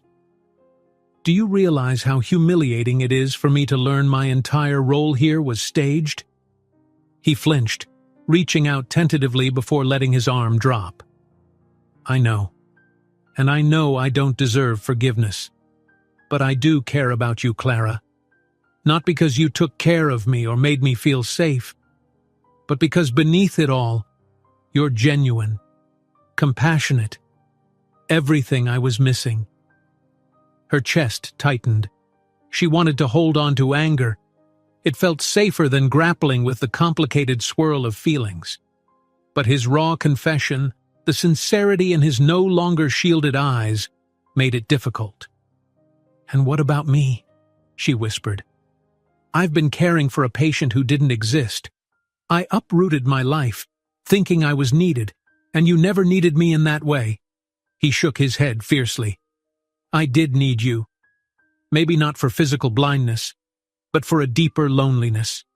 You've been the only real thing in my life for so long. Tears burned at the corners of her eyes. That's not fair. You put me in a position where I couldn't consent to this arrangement properly. His voice trembled with regret. You're right. I stole your agency by deceiving you. I can only beg your understanding that my own fear drove me to it, and if you need to leave now, I won't stop you. I don't want to trap you in any more lies. She inhaled unsteadily, tears sliding down her cheeks. You should have trusted me enough to tell me the truth sooner. His gaze dropped, shame washing over him. I know. I wish I had. For a long moment the house was silent except for the steady drip of rain from the eaves.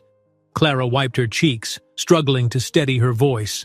The sad thing is, I do believe you cared for me. You can't fake every moment of kindness and closeness we shared. But the betrayal is still so deep. He stepped closer, gently placing a hand on her arm, this time without feigning blindness. If you'll let me, I want to earn your forgiveness. I'll come clean publicly or I'll vanish if that's what you want. I'll do anything to make this right. She looked up at him, raw hurt mingling with the soft flicker of the compassion she couldn't banish. I don't have an easy answer, she admitted. I need time to process this. Maybe we can start by telling the truth from now on. No more secrets. No more Mr. Davis. His eyes shone with relief and remorse. Agreed. From now on, I'm just Benjamin. Whoever that is, minus the facade. She gave a shaky nod. All right. Then, voice quavering, she added, and I'm Clara, the caretaker who's no longer sure what her role is, but maybe we can figure it out. Together? A fragile hope lit his face. I'd like that, he whispered. She let him gently clasp her hands, tears still sliding down her cheeks. They stood there, on the threshold of a new uncertainty, one forged by heartbreak and deception, but just possibly lit by the spark of something genuine. The illusions were gone, and only raw vulnerability remained. Behind them, the old grandfather clock chimed, marking the hour. Stephen would finalize legal steps to keep Rachel at bay. Jonathan was in custody, and the immediate threat of public scandal had receded. For now. Yet the deeper fallout of Benjamin's lie was only beginning to unfold. Clara squeezed his hands, then drew away, turning her face aside. We'll take it one day at a time, she said, voice steadier now. I can't promise forgiveness overnight, but maybe if you show me who you really are and it's someone worth trusting, there's a chance. Benjamin nodded, chest tight with emotion. Thank you, he repeated softly, knowing it wasn't enough but clinging to that slim possibility. One day at a time. As the rain eased to a gentle patter, they stood in the quiet house, no longer caretaker and blind patient, but two people navigating the fragile beginnings of truth. It wouldn't be an easy road, but for the first time there were no tinted glasses between them, no illusions, no staged vulnerability. Only the promise of honesty and whatever small measure of hope they could rebuild together. If you enjoyed this story, don't miss the next one. Just click on the screen.